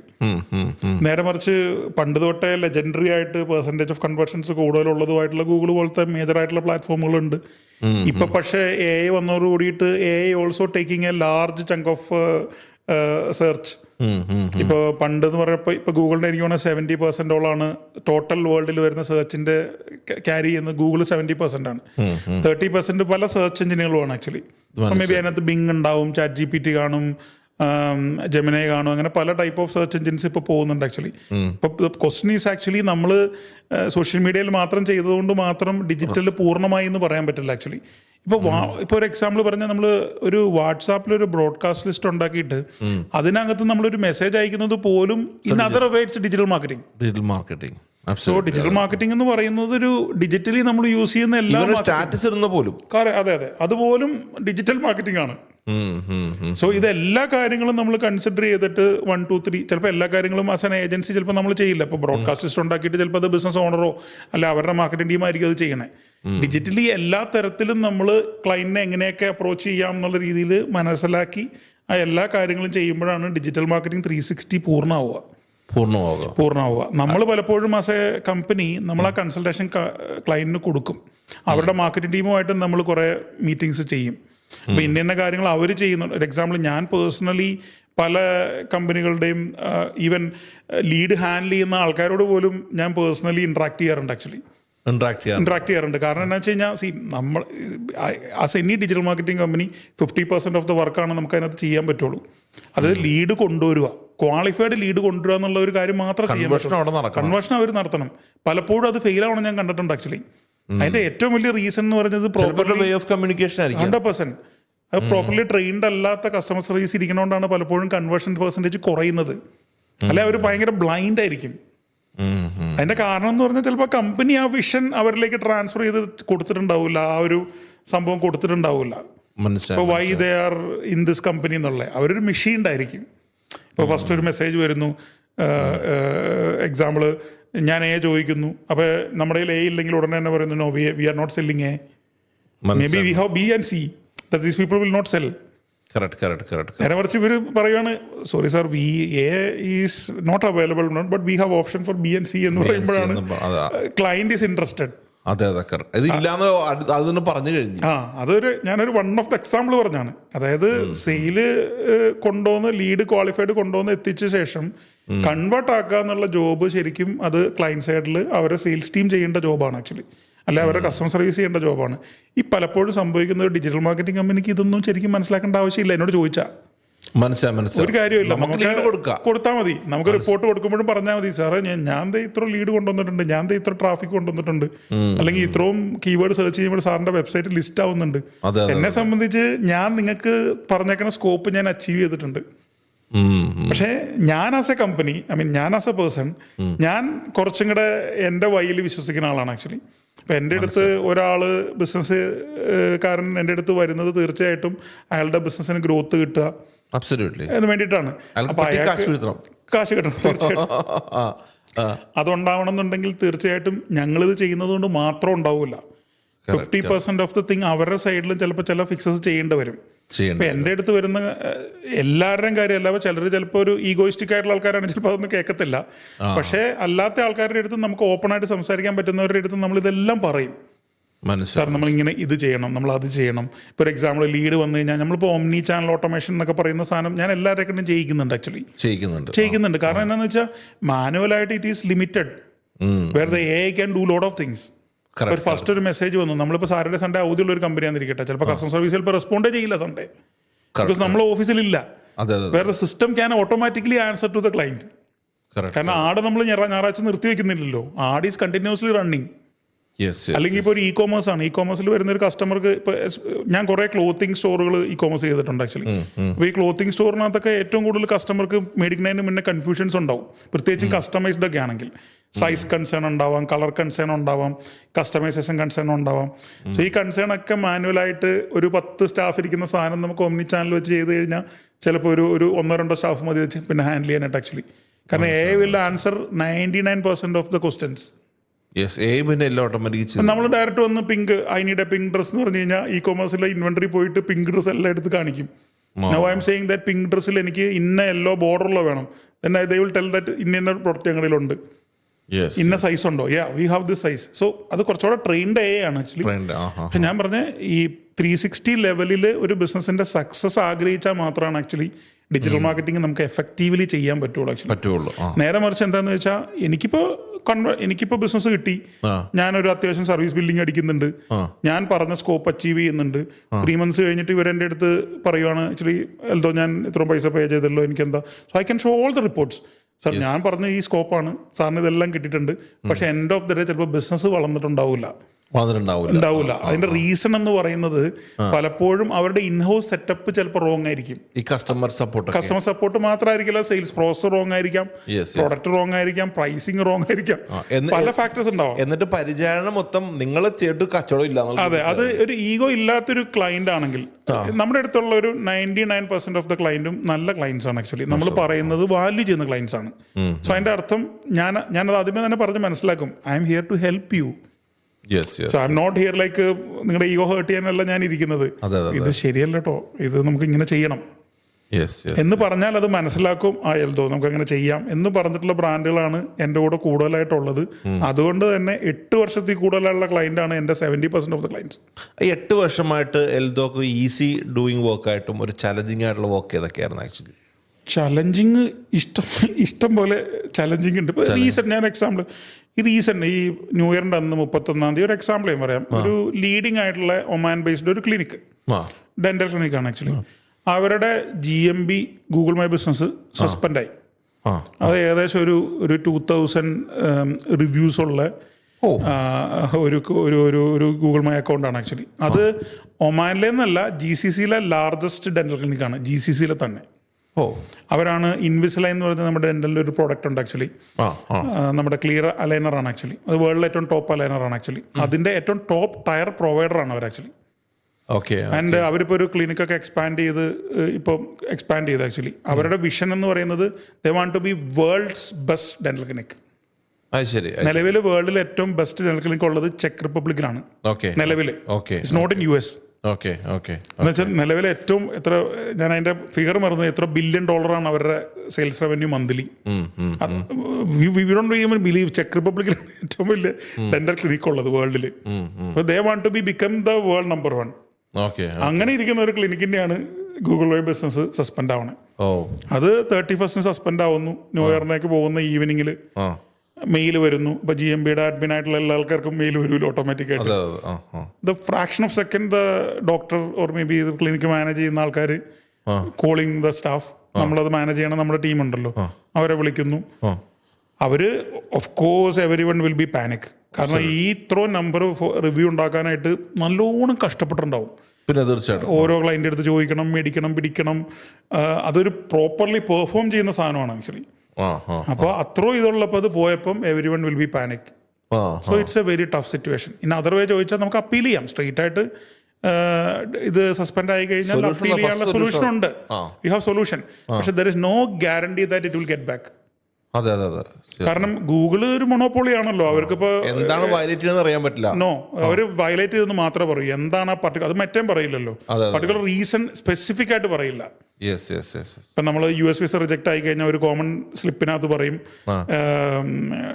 കോമൺ ആയിട്ട് കുറച്ച് കാര്യങ്ങൾ നമുക്ക് മനസ്സിലാവുമല്ലോ എന്തുകൊണ്ടാണ് റിജക്ട് ആയത് എന്ന് പറഞ്ഞ പോലെ തന്നെയാണ് ഗൂഗിളിന്റെ കാര്യവും മെറ്റയുടെ കാര്യവും. അപ്പോൾ അങ്ങനത്തെ ഒരു സിറ്റുവേഷൻ ഉണ്ടായി. ഓട്ടോമാറ്റിക്കായിട്ട് ടീം പറഞ്ഞു അപ്പീൽ ചെയ്യാം, അതാണ് സൊല്യൂഷൻ. എൻ്റെ അടുത്ത് അപ്പം തന്നെ പറഞ്ഞു. ഞാൻ പറഞ്ഞു stop, wait, let me check എന്ന് ഞാൻ പറഞ്ഞു. ആക്ച്വലി ഞാൻ തന്നെയാണ് അപ്പീൽ ചെയ്തത്. പേഴ്സണലായിട്ട് ഞാൻ തന്നെയാണ് അപ്പീൽ പ്രോസസ് ചെയ്തത്. ദ റീസൺ ഈസ്, അത് എന്നെ സംബന്ധിച്ച് എൻ്റെ ഒരു ഹൈ ടിക്കറ്റ് വാല്യൂ ക്ലയന്റ് ആണ് ആക്ച്വലി. ഞാൻ പേഴ്സണലി അറ്റൻഡ് ചെയ്യേണ്ട ആവശ്യമുണ്ട്. എന്തായിരുന്നു പ്രോബ്ലം? അത് ആക്ച്വലി വയലേഷൻ തന്നെയാണ്. കാരണം ഗൂഗിൾ കുറേ കാര്യങ്ങൾ പറയുന്നുണ്ട് ആക്ച്വലി. ഇപ്പോൾ ബിഫോർ ആൻഡ് ആഫ്റ്റർ എക്സാമ്പിൾ, ഇപ്പോൾ പല്ലൊക്കെ ആകുമ്പോഴത്തേനും പല്ല് മുന്നേ എങ്ങനെയായിരുന്നു, പല്ല് പിന്നെ എങ്ങനെയായിരുന്നു എന്ന് പറഞ്ഞ ഫോട്ടോസൊക്കെ വരും. ബിഫോർ ആൻഡ് ആഫ്റ്റർ ഫോട്ടോസ് വരും. അതൊക്കെ ആക്ച്വലി അവരുടെ റൂള് പ്രകാരം അതൊക്കെ വയലേഷനാണ്. അല്ലെങ്കിൽ കണ്ടന്റ് സ്റ്റഫ് ചെയ്തിട്ടുള്ള പോസ്റ്റുകൾ പോയി കഴിഞ്ഞു കഴിഞ്ഞാലും വയലേഷനാണ്. ഇപ്പൊ എക്സാമ്പിൾ കീവേഡ്സ് മാത്രം സ്റ്റഫ് ചെയ്തുകൊണ്ടുള്ള പോയി കഴിഞ്ഞാൽ വയലേഷനാണ്. അങ്ങനെ അവർ കുറെ വയലേഷൻ റീസൺസ് പറയുന്നുണ്ട്.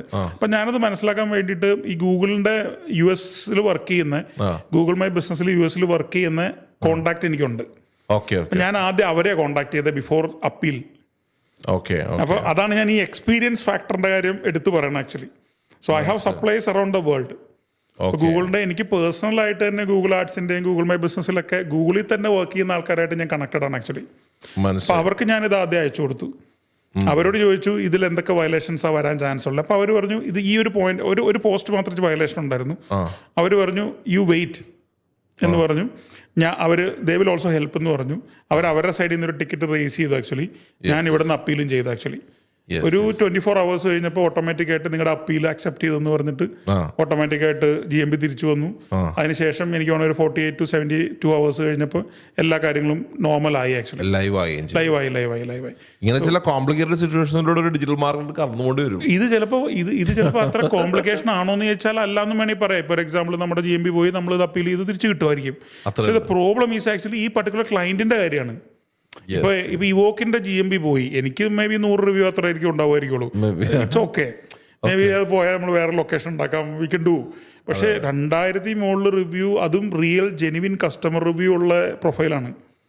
അതിൽ ഇത്രയോ ആക്ടിവിറ്റി ചെയ്തേക്കണാണ് actually. And client will be really being a marketer. എനിക്കിപ്പോൾ പറഞ്ഞാൽ മതി നിങ്ങൾ വയലേറ്റ് ചെയ്തു അതുകൊണ്ട് GMB പോയി. പക്ഷെ I am in the seat of the same client എങ്ങനെ ചിന്തിക്കുന്നു അതേ പെയിൻ എനിക്കും ഉണ്ടായി. അതുകൊണ്ട് 31st രാത്രി മുഴുവനും ഞാൻ ഉറങ്ങിയിട്ടില്ല. ഞാൻ US ടൈമിൽ ഇരുന്ന് അവരുടെ കൂടെ സംസാരിക്കും. അതിന്റെ വർക്കിംഗ് 1-ാം തീയതി വീണ്ടും ഓഫീസ് ക്ലോസ്ഡ് ആയിരുന്നു, പക്ഷെ ഞാൻ വർക്കിംഗ് ആയിരുന്നു. അപ്പോൾ 31-ാം തീയതി 1-ാം തീയതി എന്റെ വർക്കിംഗ് മോഡായിരുന്നു. അപ്പൊ സിറ്റുവേഷൻസ് അങ്ങനെ ഒരുപാട്. ഒരു 10 വർഷം അടുത്തായെന്ന് എനിക്ക് തോന്നുന്നു. നമ്മൾ കാവ്യമാധവന്റെ e-commerce ചെയ്തിട്ടുണ്ട്, ലക്ഷ്യ എന്ന് പറഞ്ഞിട്ട്. അത് ലോഞ്ച് ചെയ്തപ്പം ഇതൊരു വേറൊരു ഇഷ്യൂ പറയാൻ വേണ്ടി പറഞ്ഞാണ് സിറ്റുവേഷൻ. അത് ഇഷ്യൂ ഉണ്ടായതായിരുന്നു. ആക്ച്വലി നമ്മളൊരു e-commerce ചെയ്തു. മജൻഡോ എന്ന് പറഞ്ഞിട്ട് ഒരു പ്ലാറ്റ്ഫോമിലായിരുന്നു നമ്മൾ e-commerce ചെയ്തത്. അപ്പോൾ നമ്മൾ ഷെയർഡ് ഹോസ്റ്റിംഗിലായിരുന്നു ചെയ്തത്. But we are not expecting that kind of a big traffic. വലിയ ട്രാഫിക് വരും എന്ന് നമ്മൾ അങ്ങനെ എക്സ്പെക്ട് ചെയ്യണില്ല. കാരണം വി വർ പ്ലാനിങ് ലോഞ്ച് ഒക്കെ പ്ലാൻ ചെയ്യണ്ടായിരുന്നു. പക്ഷെ എന്നാലും ഐ വാസ് നോട്ട് എക്സ്പെക്ടിങ് ഒരു സെക്കൻഡിൽ 5 ലക്ഷം പേര് വെബ്സൈറ്റിലേക്ക് കയറും എന്നുള്ളത് ഐ വാസ് നോട്ട് എക്സ്പെക്ടിങ്. അപ്പൊ നമ്മളൊരു ലിമിറ്റഡ് സെർവറും കാര്യങ്ങളൊക്കെ, കാരണം നമ്മൾ ഡെഡിക്കേറ്റഡിലൊക്കെ പോകുമ്പോൾ it is very expensive affair ആണ്. അപ്പൊ ഇത് സെയിൽ വരുമോ ഇല്ല എന്ന് ഞാൻ അഡ്വൈസ് ചെയ്തു. ഓക്കെ, നമുക്ക് ഷെയർഡ് വെച്ച് തുടങ്ങാം. If it is traffic is increasing we can change. പക്ഷെ പ്രോബ്ലം എന്താ സംഭവിച്ചതെന്ന് വെച്ച് കഴിഞ്ഞാൽ ഇത് മാരിറ്റിൽ വെച്ചിട്ടായിരുന്നു ഇതിന്റെ ലോഞ്ച്. അപ്പൊ അതിന്റെ നെക്സ്റ്റ് ഡേ എനിക്ക് വേണം അമ്മയുടെ മീറ്റിംഗ് ഉണ്ടായിരുന്നു ആക്ച്വലി. അപ്പൊ അതുകൊണ്ട് most of the celebrities are actually attending it. And എല്ലാ ചാനൽസും കവർ ചെയ്തു. അപ്പൊ ഓട്ടോമാറ്റിക് ഒരേ സമയത്ത് എയറിലേക്ക് ഇത് പബ്ലിക് ആയല്ലോ. ആക്ച്വലി വേൾഡ് മുഴുവനുള്ള മലയാളികൾ സൈറ്റ് എടുത്ത് ഒന്നും ചെയ്യാൻ പറ്റില്ല. ഈവൻ ദോ എന്റെ ഡാറ്റ സെന്റർ സ്വന്തമായിട്ടുണ്ടെങ്കിൽ പോലും ട്രാഫിക് ഹാൻഡിൽ പറ്റില്ല. That is A truth. കാരണം അത്ര ആൾക്കാർ ഉണ്ടാവും, സൈറ്റ് ഡൗൺ ആവും. പക്ഷേ ഈ ക്ലയന്റിന് ചിലപ്പം ഇവരൊന്നും ടെക്നിക്കൽ പീപ്പിൾ അല്ലല്ലോ. അപ്പൊ ഇവർ ആദ്യം ധരിക്കുന്നത് something happen to the website. എന്തോ സംഭവിച്ചു, ചെയ്തല്ലോ, ഇന്ന് പോയി. So this is the thought. In fact കുറെ മഞ്ഞ ന്യൂസ് പേപ്പറുകളിലൊക്കെ വരികയും ചെയ്തു. ആക്ച്വലി സൈറ്റ് തുടങ്ങി ഫസ്റ്റ് ദിവസം തന്നെ ഡൗൺ ആയി എന്നൊക്കെ പറഞ്ഞു. സോ ഞങ്ങൾ ഓൾമോസ്റ്റ് എനിക്ക് തോന്നുന്നു ഒരു 3 ദിവസം ഞങ്ങൾ വീട്ടിൽ പോയിട്ടില്ല. ഈ സെർവർ മൊത്തത്തിൽ ഞങ്ങൾ ഡാറ്റ ക്ലൗഡിലേക്ക് മാറ്റി സെറ്റപ്പ് ചെയ്ത് ഒരു സെക്കൻഡ് ഒരു 48 hours കഴിഞ്ഞപ്പോൾ തൊട്ട് സൈറ്റ് ലൈവായി. പിന്നെ ഒരു പ്രശ്നം, അതിന്റെ ജെനുവിൻ ട്രാഫിക് എന്ന് പറഞ്ഞാൽ അറ്റ് എ ടൈം 500 to 1000 ആണ്. അത് ഒറ്റയടിക്ക് 1 million 2 million പോയി കഴിഞ്ഞാൽ ഒരു സെർവറിനെ ഉണ്ടാവും. അതിപ്പോ നമ്മള് തേർഡ് പാർട്ടി ഇപ്പൊ യൂട്യൂബോ അല്ലെങ്കിൽ നമ്മൾ മെറ്റയൊക്കെ നമ്മൾ ഡിപ്പെൻഡ് ചെയ്യുമ്പോൾ നമ്മളെന്തിനാ സെർവറിനെ പറ്റി പറയേണ്ട ആവശ്യം? അവരിലെല്ലാം സെറ്റപ്പ് ഉണ്ട്. അല്ല, ഇതിനകത്ത് വേറെ പ്രധാനപ്പെട്ട കാര്യം, ഇപ്പൊ സെലിബ്രിറ്റിയുടെ കാര്യം പറഞ്ഞപ്പോഴാണ് പേഴ്സണൽ ബ്രാൻഡിങ് ഇപ്പോൾ പല ആൾക്കാരും ചെയ്യുന്നത്. ബിസിനസ് ഓണേഴ്സ് ആണെങ്കിലും പേഴ്സണൽ ബ്രാൻഡിങ് ചെയ്യുന്നത് അതും ഒരു കൈൻഡ് ഓഫ് ഡിജിറ്റൽ മാർക്കറ്റിംഗ് തന്നെയാണല്ലോ.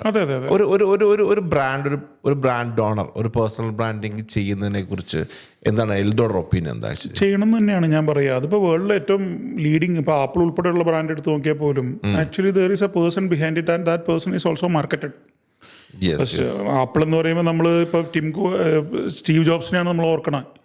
കാരണം എന്ന് വെച്ച് കഴിഞ്ഞാൽ ആ പേഴ്സണും അതിനകത്ത് മാർക്കറ്റ്. മൈക്രോസോഫ്റ്റ് എന്ന് പറയുമ്പം പുതിയ ആൾക്കാരും ഒക്കെ അതിന്റെ ചുമതലയായിട്ടുണ്ടെങ്കിലും Bill Gates is the person. അതാണ് നമ്മുടെ മനസ്സിലാദ്യം വരിക. അപ്പൊ ആ ഫേസും ബ്രാൻഡിന്റെ ഒപ്പം തന്നെ മാർക്കറ്റ് ചെയ്യപ്പെട്ടിട്ടുണ്ട്. ഇപ്പൊ നമ്മൾ കൊച്ചിയിലെ ഇപ്പൊ എക്സാമ്പിൾ ഷീമാട്ടി എന്ന് പറഞ്ഞു കഴിഞ്ഞാൽ നമ്മൾ ബീന കണ്ണനെയാണ് നമ്മുടെ മനസ്സിലേക്ക് വരിക ആദ്യം വരിക. അതെ. അപ്പൊ ആ പേഴ്സൺ അതിന്റെ ബാക്കിൽ ബ്രാൻഡും അതും, അല്ലെങ്കിൽ അത് പാരലായിട്ട് ബ്രാൻഡ് പാരലായിട്ട് തന്നെ പേഴ്സണൽ മാർക്കറ്റിംഗ് നടക്കുന്നുണ്ട്. This person is behind the brand എന്നുള്ള രീതിയിൽ. ഇപ്പൊ രണ്ടിന്റെ വാല്യൂ ആണ്. പേഴ്സണെ മാത്രം ഭയങ്കരമായിട്ട് പ്രൊജക്ട് ചെയ്ത് ഫ്രണ്ടിലേക്ക് പോയാലും if that person is not there the brand will die. പക്ഷേ പേഴ്സണൽ ബ്രാൻഡിംഗിൽ പേഴ്സൺ എങ്ങനെ കണ്ടന്റിനെ അപ്രോച്ച് ചെയ്യുന്നൊരു ഇമ്പോർട്ടന്റ് ഫാക്ടർ അല്ലേ? അതെ, തീർച്ചയായിട്ടും. അയാൾ അങ്ങോട്ടും ഇങ്ങോട്ടും നടക്കുന്നതും അതുകൊണ്ട് ഗീവ് അവേ ചെയ്യുന്നതും കിട്ടുന്നത് പേഴ്സണൽ ബ്രാൻഡ് ആകില്ല. ഫോളോവേഴ്സ് കൗണ്ട് ചിലപ്പോൾ കൂടിയേക്കാം. അതെ. അതൊന്നും കാണാനായിട്ട് യൂസേഴ്സിന് താല്പര്യമില്ലെന്ന്. യൂസേഴ്സിന് ബേസിക്കലി ഇൻട്രസ്റ്റിംഗ് കോണ്ടന്റുകൾ വേണം. അല്ലെങ്കിൽ ഇൻഫോർമേറ്റീവ് കോണ്ടന്റുകൾ വേണം, അവന് ടേക്ക് അവേ ഉണ്ടാവണം. അല്ലാതെ ആരും കാണത്തില്ല. അല്ലാതെ കാണുന്നു എന്ന് നമ്മൾ വിശ്വസിക്കുന്ന ആ ഒരു ഗ്രൂപ്പ് ഓഫ് ആൾക്കാർ ഒരിക്കലും ബിസിനസ് ജനറേറ്റ് ചെയ്യുന്ന ഗ്രൂപ്പ് അല്ല.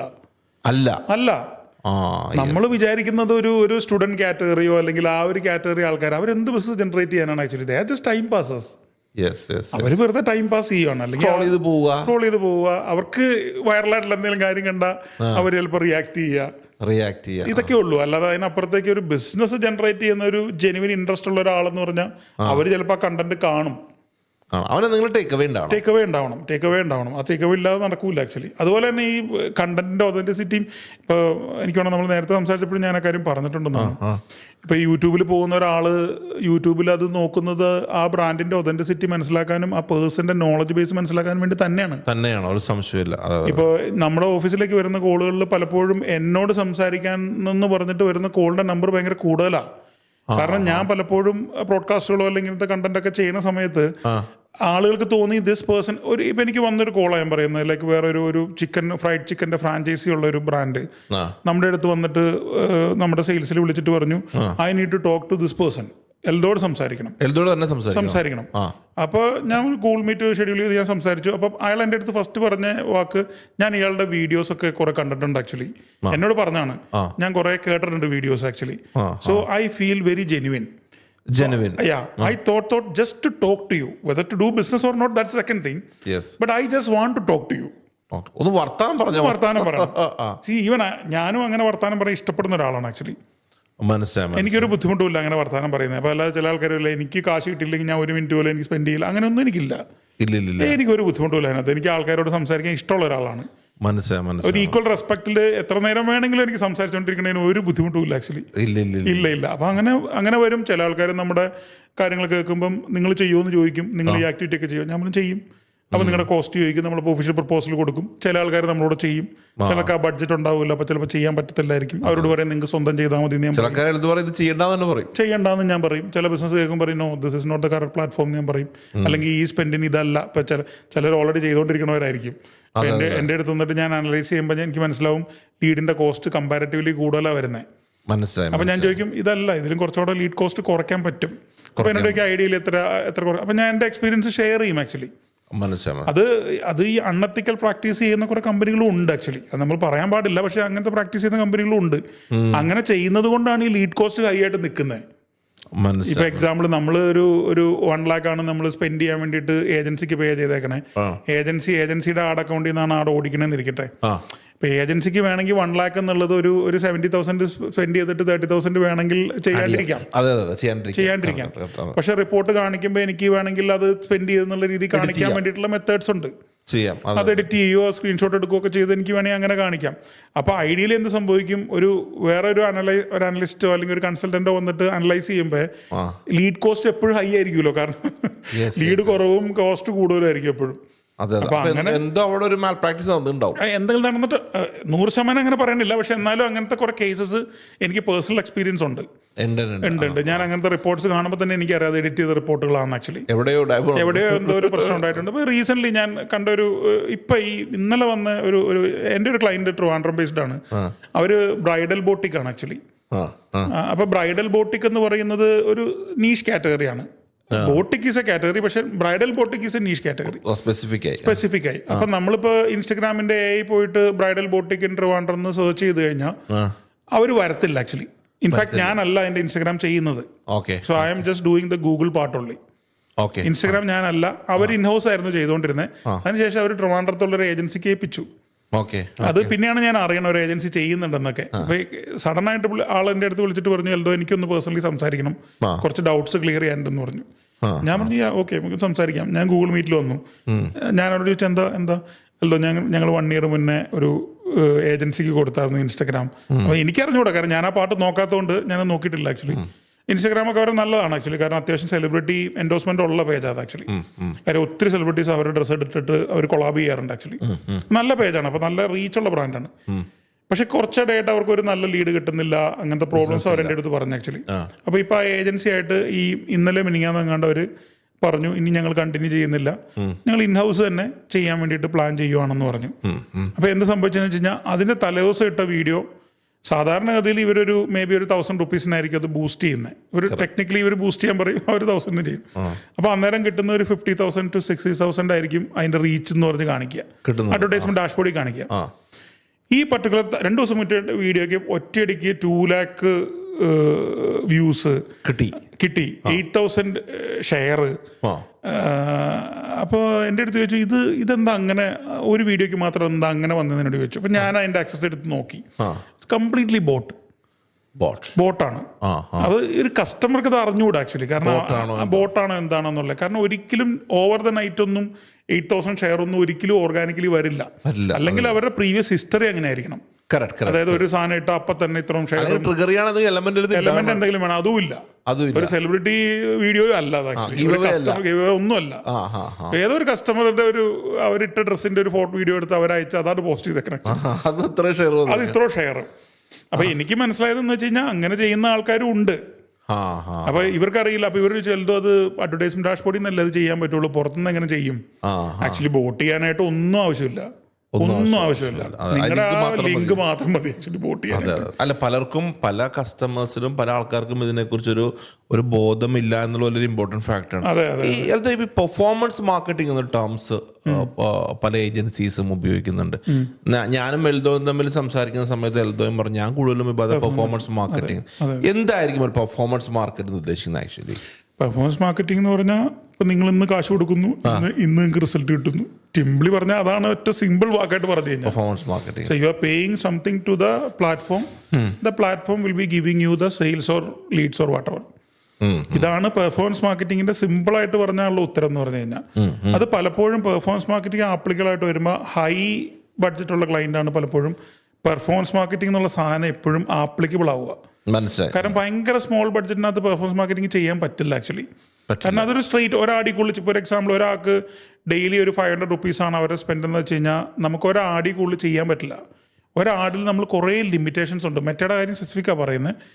ഒരു കുറേ ലിമിറ്റേഷൻസ്. ഫോർ എക്സാമ്പിൾ ഒരു ഗൂഗിളാണ് പറയണമെന്നുണ്ടെങ്കിൽ ഒരു 1,000 ബഡ്ജറ്റുള്ള ഒരു ക്ലയൻറ്റ് എന്ന് വെച്ചാൽ നമുക്കൊരു സെർച്ച് ക്യാമ്പയിനോ അല്ലെങ്കിൽ ഒരു PMAX ക്യാമ്പയിൻ പോലെയുള്ള ഡിസ്പ്ലേ ക്യാമ്പയിനോ ചെയ്യാൻ പറ്റുള്ളൂ ആക്ച്വലി. സോ നമുക്ക് കുറേ ലിമിറ്റേഷൻസ് ഉണ്ട്. നേരെ മറിച്ച് ഗൂഗിളിൽ ഒരു 1 lakh 2 lakh ബഡ്ജറ്റ് ഉണ്ട്, മെറ്റയ്ക്ക് ഒരു 2 lakh ബഡ്ജറ്റ് ഉണ്ടെങ്കിൽ നമുക്കൊരു pure performance marketing result oriented ആയിട്ട് തന്നെ ചെയ്യാം. പല ടെസ്റ്റിങ് ചെയ്ത് നോക്കാം, പല ലെവൽ ഓഫ് ക്രിയേറ്റീവ് സപ്ലൈ ചെയ്ത് നോക്കാം, ഓഡിയൻസിന്റെ പല ലെവൽ ഓഫ് ഫണലിങ്ങും ട്യൂണിങ്ങും ചെയ്യാം. സോ ഈ ചെയ്യുന്ന ആക്ടിവിറ്റികളാണ് ഈ ഓൺ എ ഹോൾ ഈ പെർഫോമൻസ് മാർക്കറ്റിംഗ് എന്ന് പറയുന്നത്. അതായത് നിങ്ങൾ പൈസ കൊടുക്കുന്നു, നിങ്ങൾക്ക് റിസൾട്ട് കിട്ടുന്നു, സ്കെയിൽ ചെയ്ത് പോകുന്നു. ഇപ്പോൾ 1 ലക്ഷം രൂപ സ്പെൻഡ് ചെയ്യുന്നു, നിങ്ങൾക്ക് ഒരു 5 to 10 lakhs സെയിൽ നടക്കുന്നു. നിങ്ങൾ 2 ചെയ്യുമ്പോൾ ഒരു ടേം ആയിട്ട് പറയുന്നത് മാത്രമേ. കാരണം ഇപ്പോൾ SEO എന്ന് പറഞ്ഞിട്ട് ഒരു ഡിജിറ്റൽ മാർക്കറ്റിംഗ് ആക്ടിവിറ്റി ഗൂഗിളിൽ ഓർഗാനിക് ആയിട്ട് നമ്മുടെ കീവേഡ്സ് അടിക്കുമ്പോൾ വെബ്സൈറ്റ് ലിസ്റ്റ് ചെയ്യുന്ന ആക്ടിവിറ്റി, അതെന്ന് പറഞ്ഞാൽ ഇപ്പോൾ ഒരു ഏജൻസി എന്നുള്ള രീതിക്ക് ഈ വർക്കിൽ വന്ന് നിങ്ങൾ അപ്രോച്ച് ചെയ്യുന്നു, you are paying me a service cost. കാരണം ഗൂഗിൾ നിങ്ങൾ പൈസ ഒന്നും കൊടുക്കണില്ല, the agency you are paying a fee. But you are paying a fee for maybe 3 months or 6 months or 8 months or 10 months. May be result വരുന്നത് 6 months or 7 months or 8 months കഴിഞ്ഞിട്ടായിരിക്കും. അങ്ങനത്തെ marketing ആക്ടിവിറ്റികളെ performance marketing എന്ന് പറയില്ല.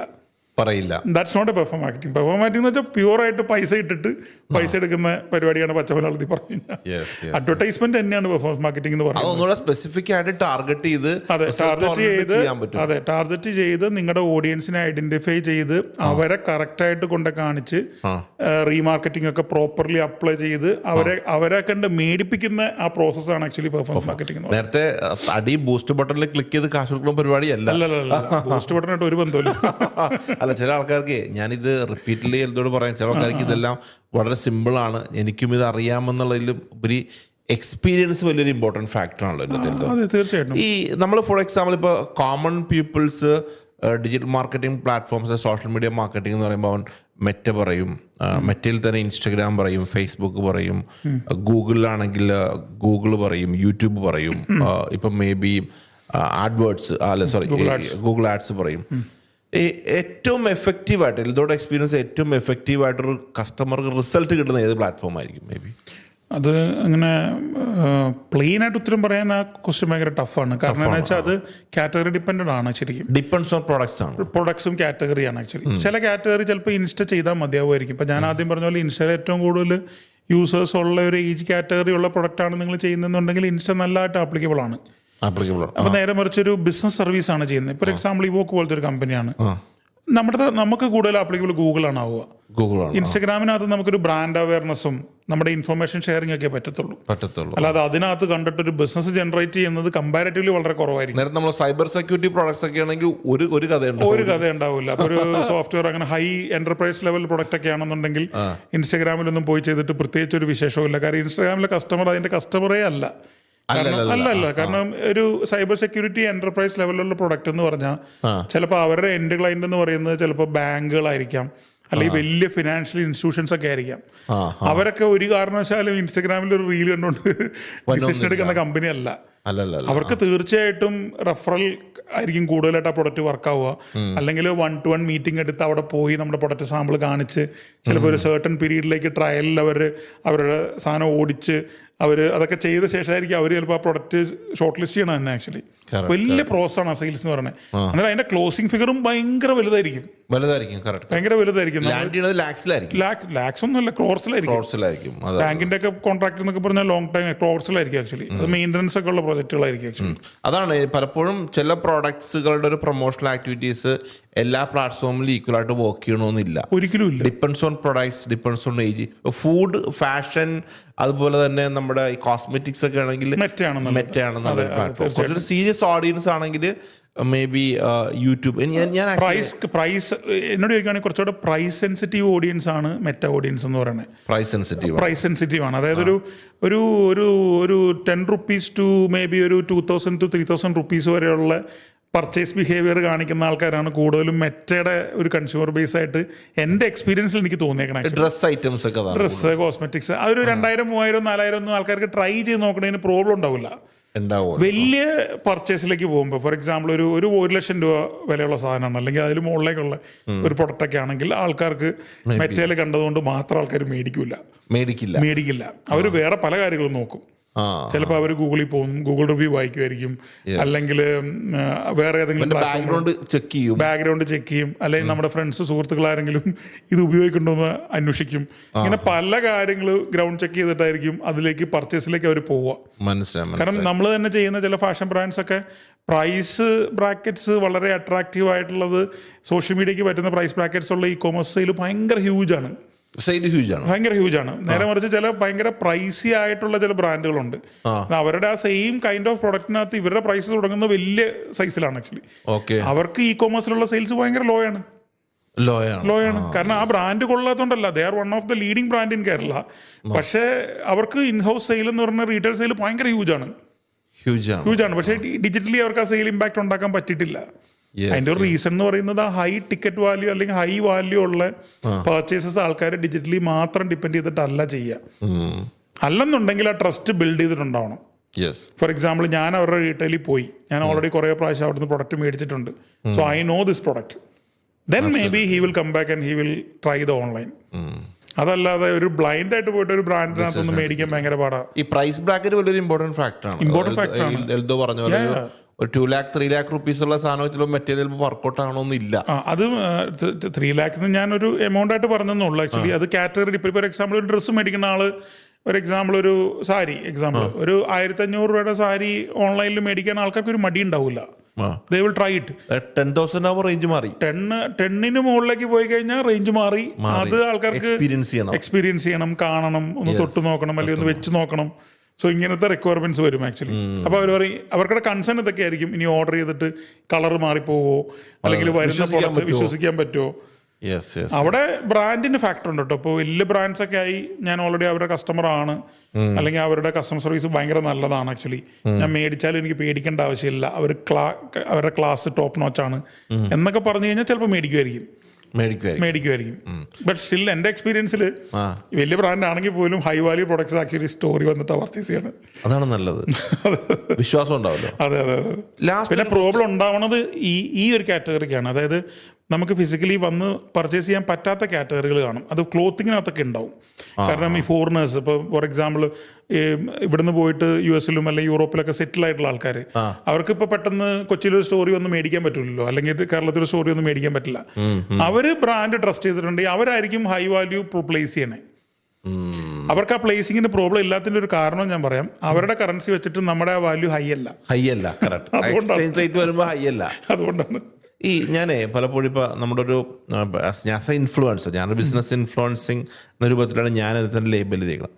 ഒരു brand actually ഒരു influencer ഉപയോഗിക്കേണ്ട പ്രാധാന്യം എൽദോയുടെ എക്സ്പീരിയൻസിൽ എങ്ങനെയാണ് actually? അത് നമ്മൾ മലയാള മനോരമയുടെ ഫ്രണ്ട് പേജിലോ അല്ലെങ്കിൽ ഒരു ലീഡിങ് ന്യൂസ് പേപ്പറിന്റെ ഫ്രണ്ട് പേജിൽ ആഡ് കൊടുക്കുന്നു എന്ന് പറയുന്ന പോലെ തന്നെയാണ് ഒരു ഇൻഫ്ലുവൻസറെ കൊണ്ട് ചെയ്യിക്കുക എന്ന് പറയാം. എന്നോട് ചോദിച്ചാൽ ഒരു ക്രൗഡ് പുള്ളർ എന്ന് പറയും. എന്ന് പറഞ്ഞു കഴിഞ്ഞാൽ ഒറ്റയടിക്ക് ഒരു വലിയ നമ്പർ ഓഫ് ഓഡിയൻസിലേക്ക് പുഷ് ചെയ്യാൻ പറ്റുന്ന ക്രൗഡ് പുള്ളേഴ്സ് ആണ് ഇൻഫ്ലുവൻസേഴ്സ് എന്ന് പറയുന്നത്. പക്ഷേ ഇൻഫ്ലുവൻസേഴ്സ് എന്ന് പറയുമ്പോഴും എല്ലാ ഇൻഫ്ലുവൻസേഴ്സും നമ്മുടെ പ്രൊഡക്റ്റ് കാറ്റഗറിക്ക് പറ്റിയ ആൾക്കാരാണോ എന്നുള്ളത് ചെക്ക് ചെയ്യേണ്ടത് ഭയങ്കര ഇമ്പോർട്ടന്റ് ആണ്. എന്റെ അടുത്ത് ലിപ്സ്റ്റിക് കൊണ്ട് കാര്യമില്ലോ, ചുരിദാർ ലിപ്സ്റ്റിക്കും എന്റെ അടുത്ത് കൊണ്ട് കാര്യമില്ലോ. അതെ. അപ്പൊ ബിസിനസിന്റെ ടോക്ക് ചെയ്യുന്ന ആൾക്കാർ അത് ബിസിനസ്സുകാരായിട്ടായിരിക്കും കൂടുതൽ ഇന്ററാക്ട് ചെയ്യേണ്ടത്. ഫാഷനും ട്രെൻഡും ചെയ്യുന്ന പിള്ളേരാണെങ്കിൽ അവർ അതായിരിക്കും ഫോക്കസ് ചെയ്യേണ്ടത്. ഓട്ടോ ജേർണലിസ്റ്റ് ആണെങ്കിൽ വണ്ടിയുടെ കാര്യങ്ങളും ആയിരിക്കണം ഫീച്ചർ ചെയ്യേണ്ടത് ആക്ച്വലി. പക്ഷേ ഇപ്പൊ പലപ്പോഴും അതൊന്നും അല്ല ഞാൻ റീസെന്റ് കണ്ടുവരുന്നത്. അങ്ങനെയല്ല, അവരെല്ലാം ഒരു മണി മൈൻഡഡ് മാത്രമായി മാറിയിട്ട് ആക്ച്വലി എല്ലാ കാറ്റഗറിയും ചെയ്യും. പക്ഷേ ആക്ച്വലി എനിക്ക് അതിൻ്റെ ഒരു ഒപ്പീനിയൻ വെച്ച് കഴിഞ്ഞാൽ, ഫോർ എക്സാമ്പിൾ പലപ്പോഴും ഒരു ബ്രാൻഡ്സിലെ ഇപ്പോൾ ബ്രാൻഡ്സിന് തന്നെ ഒരു ഇൻഫ്ലുവൻസറെ എങ്ങനെ പ്രോപ്പർലി ഉപയോഗിക്കണം എന്നുള്ള കാര്യത്തിൽ ഇപ്പോഴും വലിയ ഗ്രാഹ്യമില്ല. ഫസ്റ്റ് ഓഫ് ഓൾ ഇപ്പോഴും നമ്മളെ പലപ്പോഴും ചില ബ്രാൻഡ്സ് വിളിച്ചിട്ട് ചോദിക്കുന്നത് എങ്ങനെയാണ്, ഒരു വീഡിയോ ചെയ്യണമല്ലോ എത്ര രൂപയാണ്? അവർ സെൽഫ് ഇൻട്രഡക്ഷൻ പോലും ചെയ്യില്ല. ഞാൻ ഇന്ന ബ്രാൻഡാണ്, ഞങ്ങളുടെ പ്രൊഡക്റ്റ് ഇതാണ്, ഞങ്ങൾ എക്സ്പെക്റ്റ് ചെയ്യുന്ന ഈ ടൈപ്പ് ഓഫ് ഒരു ആക്ടിവിറ്റിയാണ്, വാട്ട് ഈസ് യുവർ കോസ്റ്റ്? അങ്ങനെയാണെങ്കിൽ അതിനൊരു മീനിങ് ഉണ്ട്.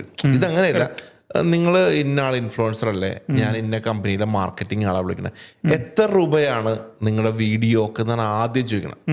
കോസ്റ്റ് നമുക്ക് ലാസ്റ്റ് ഡിസൈഡ് ചെയ്യാം, കോൺസെപ്റ്റ് അല്ലേ ആദ്യം പറയണ്ടത്. അതാണ് ഞാൻ പറയാൻ കാരണം, പല ബ്രാൻഡ്സിന് പോലും ഇൻഫ്ലുവൻസർ എങ്ങനെ ഉപയോഗിക്കണം എന്നുള്ളൊരു നോളജ് ഇപ്പോഴും കിട്ടിയിട്ടില്ല എന്നുള്ളതാണ്. അതിന് വേറൊരു കാരണമുണ്ട്. ഈ കുറെ ഇൻഫ്ലുവൻസേഴ്സ് അങ്ങനത്തെ ഒരു സ്ട്രാറ്റജി ആയിരിക്കും ചെയ്തു വെച്ചേക്കണം. കാരണം മേ ബി നമ്മൾ ഒരാൾ വിളിക്കുമ്പോൾ ചിലപ്പോൾ ഡയറക്റ്റ് ആയിരിക്കും സംസാരിക്കണേ. പക്ഷെ പല ഇൻഫ്ലുവൻസറേയും സംസാരിക്കുമ്പം ഈ സോ കോൾഡ് മാനേജേഴ്സ് എന്നൊക്കെ പറയുന്ന ആൾക്കാരാണ് ആൻസർ ചെയ്യുക. അപ്പൊ അവരും സംസാരിക്കണ ലൈൻ ചിലപ്പോൾ അങ്ങനെ ആയിരിക്കും, അങ്ങനെയായിരിക്കും ചിലപ്പോൾ. അതുകൊണ്ടായിരിക്കാം ചിലപ്പോൾ പലപ്പോഴും ബ്രാൻഡുകൾ അപ്രോച്ച് ചെയ്യുമ്പോഴും ആ ഒരു ടോക്ക് ചെയ്യുന്നത്. ഇവരും മറ്റേ ഒരു കുറച്ചുകൂടെ മനസ്സിലാക്കാനോ അല്ലെങ്കിൽ അത് മനസ്സിലാക്കിയിട്ട് ഒരു കോണ്ടന്റ് ചെയ്യാനോ അവർ ശ്രമിക്കുന്നുണ്ടാവില്ല. അവര് മാക്സിമം നമ്പർ എത്ര ചെയ്യാം ഇങ്ങനെ നമ്മൾ ആലോചിക്കുന്നത്. ഇപ്പൊ നമ്മളുടെയൊക്കെ ഒരു പോളിസി ബേസ്, ഇപ്പൊ ഞാനൊരു ബ്രാൻഡുമായിട്ട് അസോസിയേറ്റ് ചെയ്ത മിനിമം ഒരു 6 മന്തെങ്കിലും അവരുടെ കോമ്പറ്റീറ്റർ ചെയ്യണമെങ്കിൽ ആ പ്രൊഡക്റ്റിന് എന്തെങ്കിലും ഹൈലി എക്സൈറ്റ്മെന്റ് ഉണ്ടാകണം, എങ്കിൽ മാത്രമേ ഇതുവരെ ഞാൻ അങ്ങനെ എൻഡോസ് ചെയ്തിട്ടുള്ളൂ. അതല്ലാന്നുണ്ടെങ്കിൽ നമ്മളിപ്പോൾ ഫോർ എക്സാമ്പിൾ ഒരു കപ്പിന്റെ വീഡിയോ ചെയ്ത് അടുത്ത കോമ്പറ്റീറ്റർ നിങ്ങളും ചെയ്യുമ്പോൾ വെച്ചാൽ കഥയില്ലല്ലോ. അപ്പൊ നമ്മൾ നമ്മുടെ ഓഡിയൻസിനെ നമ്മൾ എവിടെയോ ചീറ്റ് ചെയ്യണം. പിന്നെ അത് മാത്രമല്ല ഞാൻ മനസ്സിലാക്കുന്നത്, ഇപ്പം ഞാനൊരു പ്രൊഡക്റ്റ് എൻഡോസ് ചെയ്താൽ ഞാൻ ആ പ്രൊഡക്ട്സിനുള്ള പ്രോബ്ലംസിന് ഞാൻ റെസ്പോൺസിബിലിറ്റി ഏറ്റെടുക്കും ഒരു പരിധി വരെ. 90% അല്ല, ഞാൻ ഇപ്പോഴും ഇപ്പം നമ്മുടെ ഓഡിയൻസിനെ സംബന്ധിച്ചിടത്തോളം ഞാൻ ഇപ്പോഴും ആക്ച്വലി പറയുന്നത് എൻ്റെ നമ്പറില്ലേ, ഇപ്പൊ ഈ വീഡിയോ കാണുന്നവർക്ക് ചെക്ക് ചെയ്തോളൂ. എൻ്റെ ഫേസ്ബുക്ക് പേജിൽ ഞാൻ അവസാനം പിൻ ചെയ്ത് വെച്ചിട്ടുണ്ട്. ഈ എൻ്റെ പേജിലൂടെ വാങ്ങിയ എന്തെങ്കിലും പ്രോബ്ലം ഉണ്ടായാൽ നിങ്ങൾക്ക് എന്നെ ഡയറക്റ്റ് വിളിക്കാം എന്ന് നമ്പർ സഹിതം. കാര്യം ഐ എം റെസ്പോൺസിബിൾ. ഭയങ്കര ധൈര്യം വേണം അങ്ങനെ ചെയ്യണം. പിന്നെ ഇല്ലേ, അല്ല ആദ്യമൊക്കെ നമുക്ക് ആക്ച്വലി ഈ പ്രോബ്ലംസ് വരുമ്പോൾ നമുക്ക് ആ ഹെഡേക്കാണ്. ഇപ്പൊ പ്രോബ്ലംസ് വന്നില്ലെങ്കിൽ ഹെഡേക്ക്, കാര്യം അതിനടുത്ത് നമ്മളാരും കാണുന്നില്ലെന്ന് തന്നെ അർത്ഥം. കറക്റ്റ്. അപ്പൊ നമ്മൾ അങ്ങനത്തെ പ്രോബ്ലം അല്ല, നമ്മൾ ഭയങ്കര വലിയ സത്യസന്ധനെന്നല്ല, പക്ഷെ ഐ എം റെസ്പോൺസിബിൾ. ഞാനൊരു പ്രൊഡക്റ്റ് പരിചയപ്പെടുത്തി, ഇപ്പൊ ഈവൻ എൽദോയായിട്ട് നമ്മൾ കോൺവെർസേഷൻ സ്റ്റാർട്ട് ചെയ്യുമ്പോൾ നമ്മൾ കോഫി ഷെയറിംഗ് നടത്തിയ ആൾക്കാരാണ് അല്ലേ. നിങ്ങൾ ജർമ്മനി പോകുന്നതിന് മുമ്പ് 1.5 മണിക്കൂർ നമ്മളിരുന്ന് സംസാരിച്ചിട്ടാണ് ഈ പോഡ്കാസ്റ്റ് എന്ന് പറഞ്ഞ സാധനം പോലും നമ്മൾ ചെയ്യുന്നത്. പക്ഷെ പല ആൾക്കാരും എൻ്റെ ഫ്രണ്ട് സർക്കിളിൽ പെട്ട ആൾക്കാരും കമ്മ്യൂണിറ്റിയിലെ ആൾക്കാർ പോലും ഞാൻ വന്നേക്കാം, ചെയ്തേക്കാം, ഇന്ന ചോദിച്ചേക്കാം എന്നുള്ളതാണ്. പക്ഷെ അതല്ലല്ലോ അതിന്റെ ഒരു രീതി, റൈറ്റ് വേയിൽ ചിന്തിച്ചു. സത്യമാണ്. എന്തായാലും താങ്ക് യു സോ മച്ച്. നമ്മൾ എന്തായാലും ഒരു 1 hour കഴിഞ്ഞു നമ്മുടെ കോൺവെർസേഷൻ. ഇതിലൂടെ ഫുള്ള് നമുക്ക് കാറ്റർ ചെയ്യാൻ പറ്റില്ല പോലും കുറെ ആൾക്ക് അവയർനെസ് കൊടുക്കാൻ പറ്റി എന്നുള്ളത് വളരെ സന്തോഷമുണ്ട്. നമുക്ക് ഇനിയും ഇരിക്കണം തീർച്ചയായിട്ടും. അപ്പൊ ഈ വാക്കിന് എല്ലാവിധ ആശംസകളും. Thank you so much. Thank you.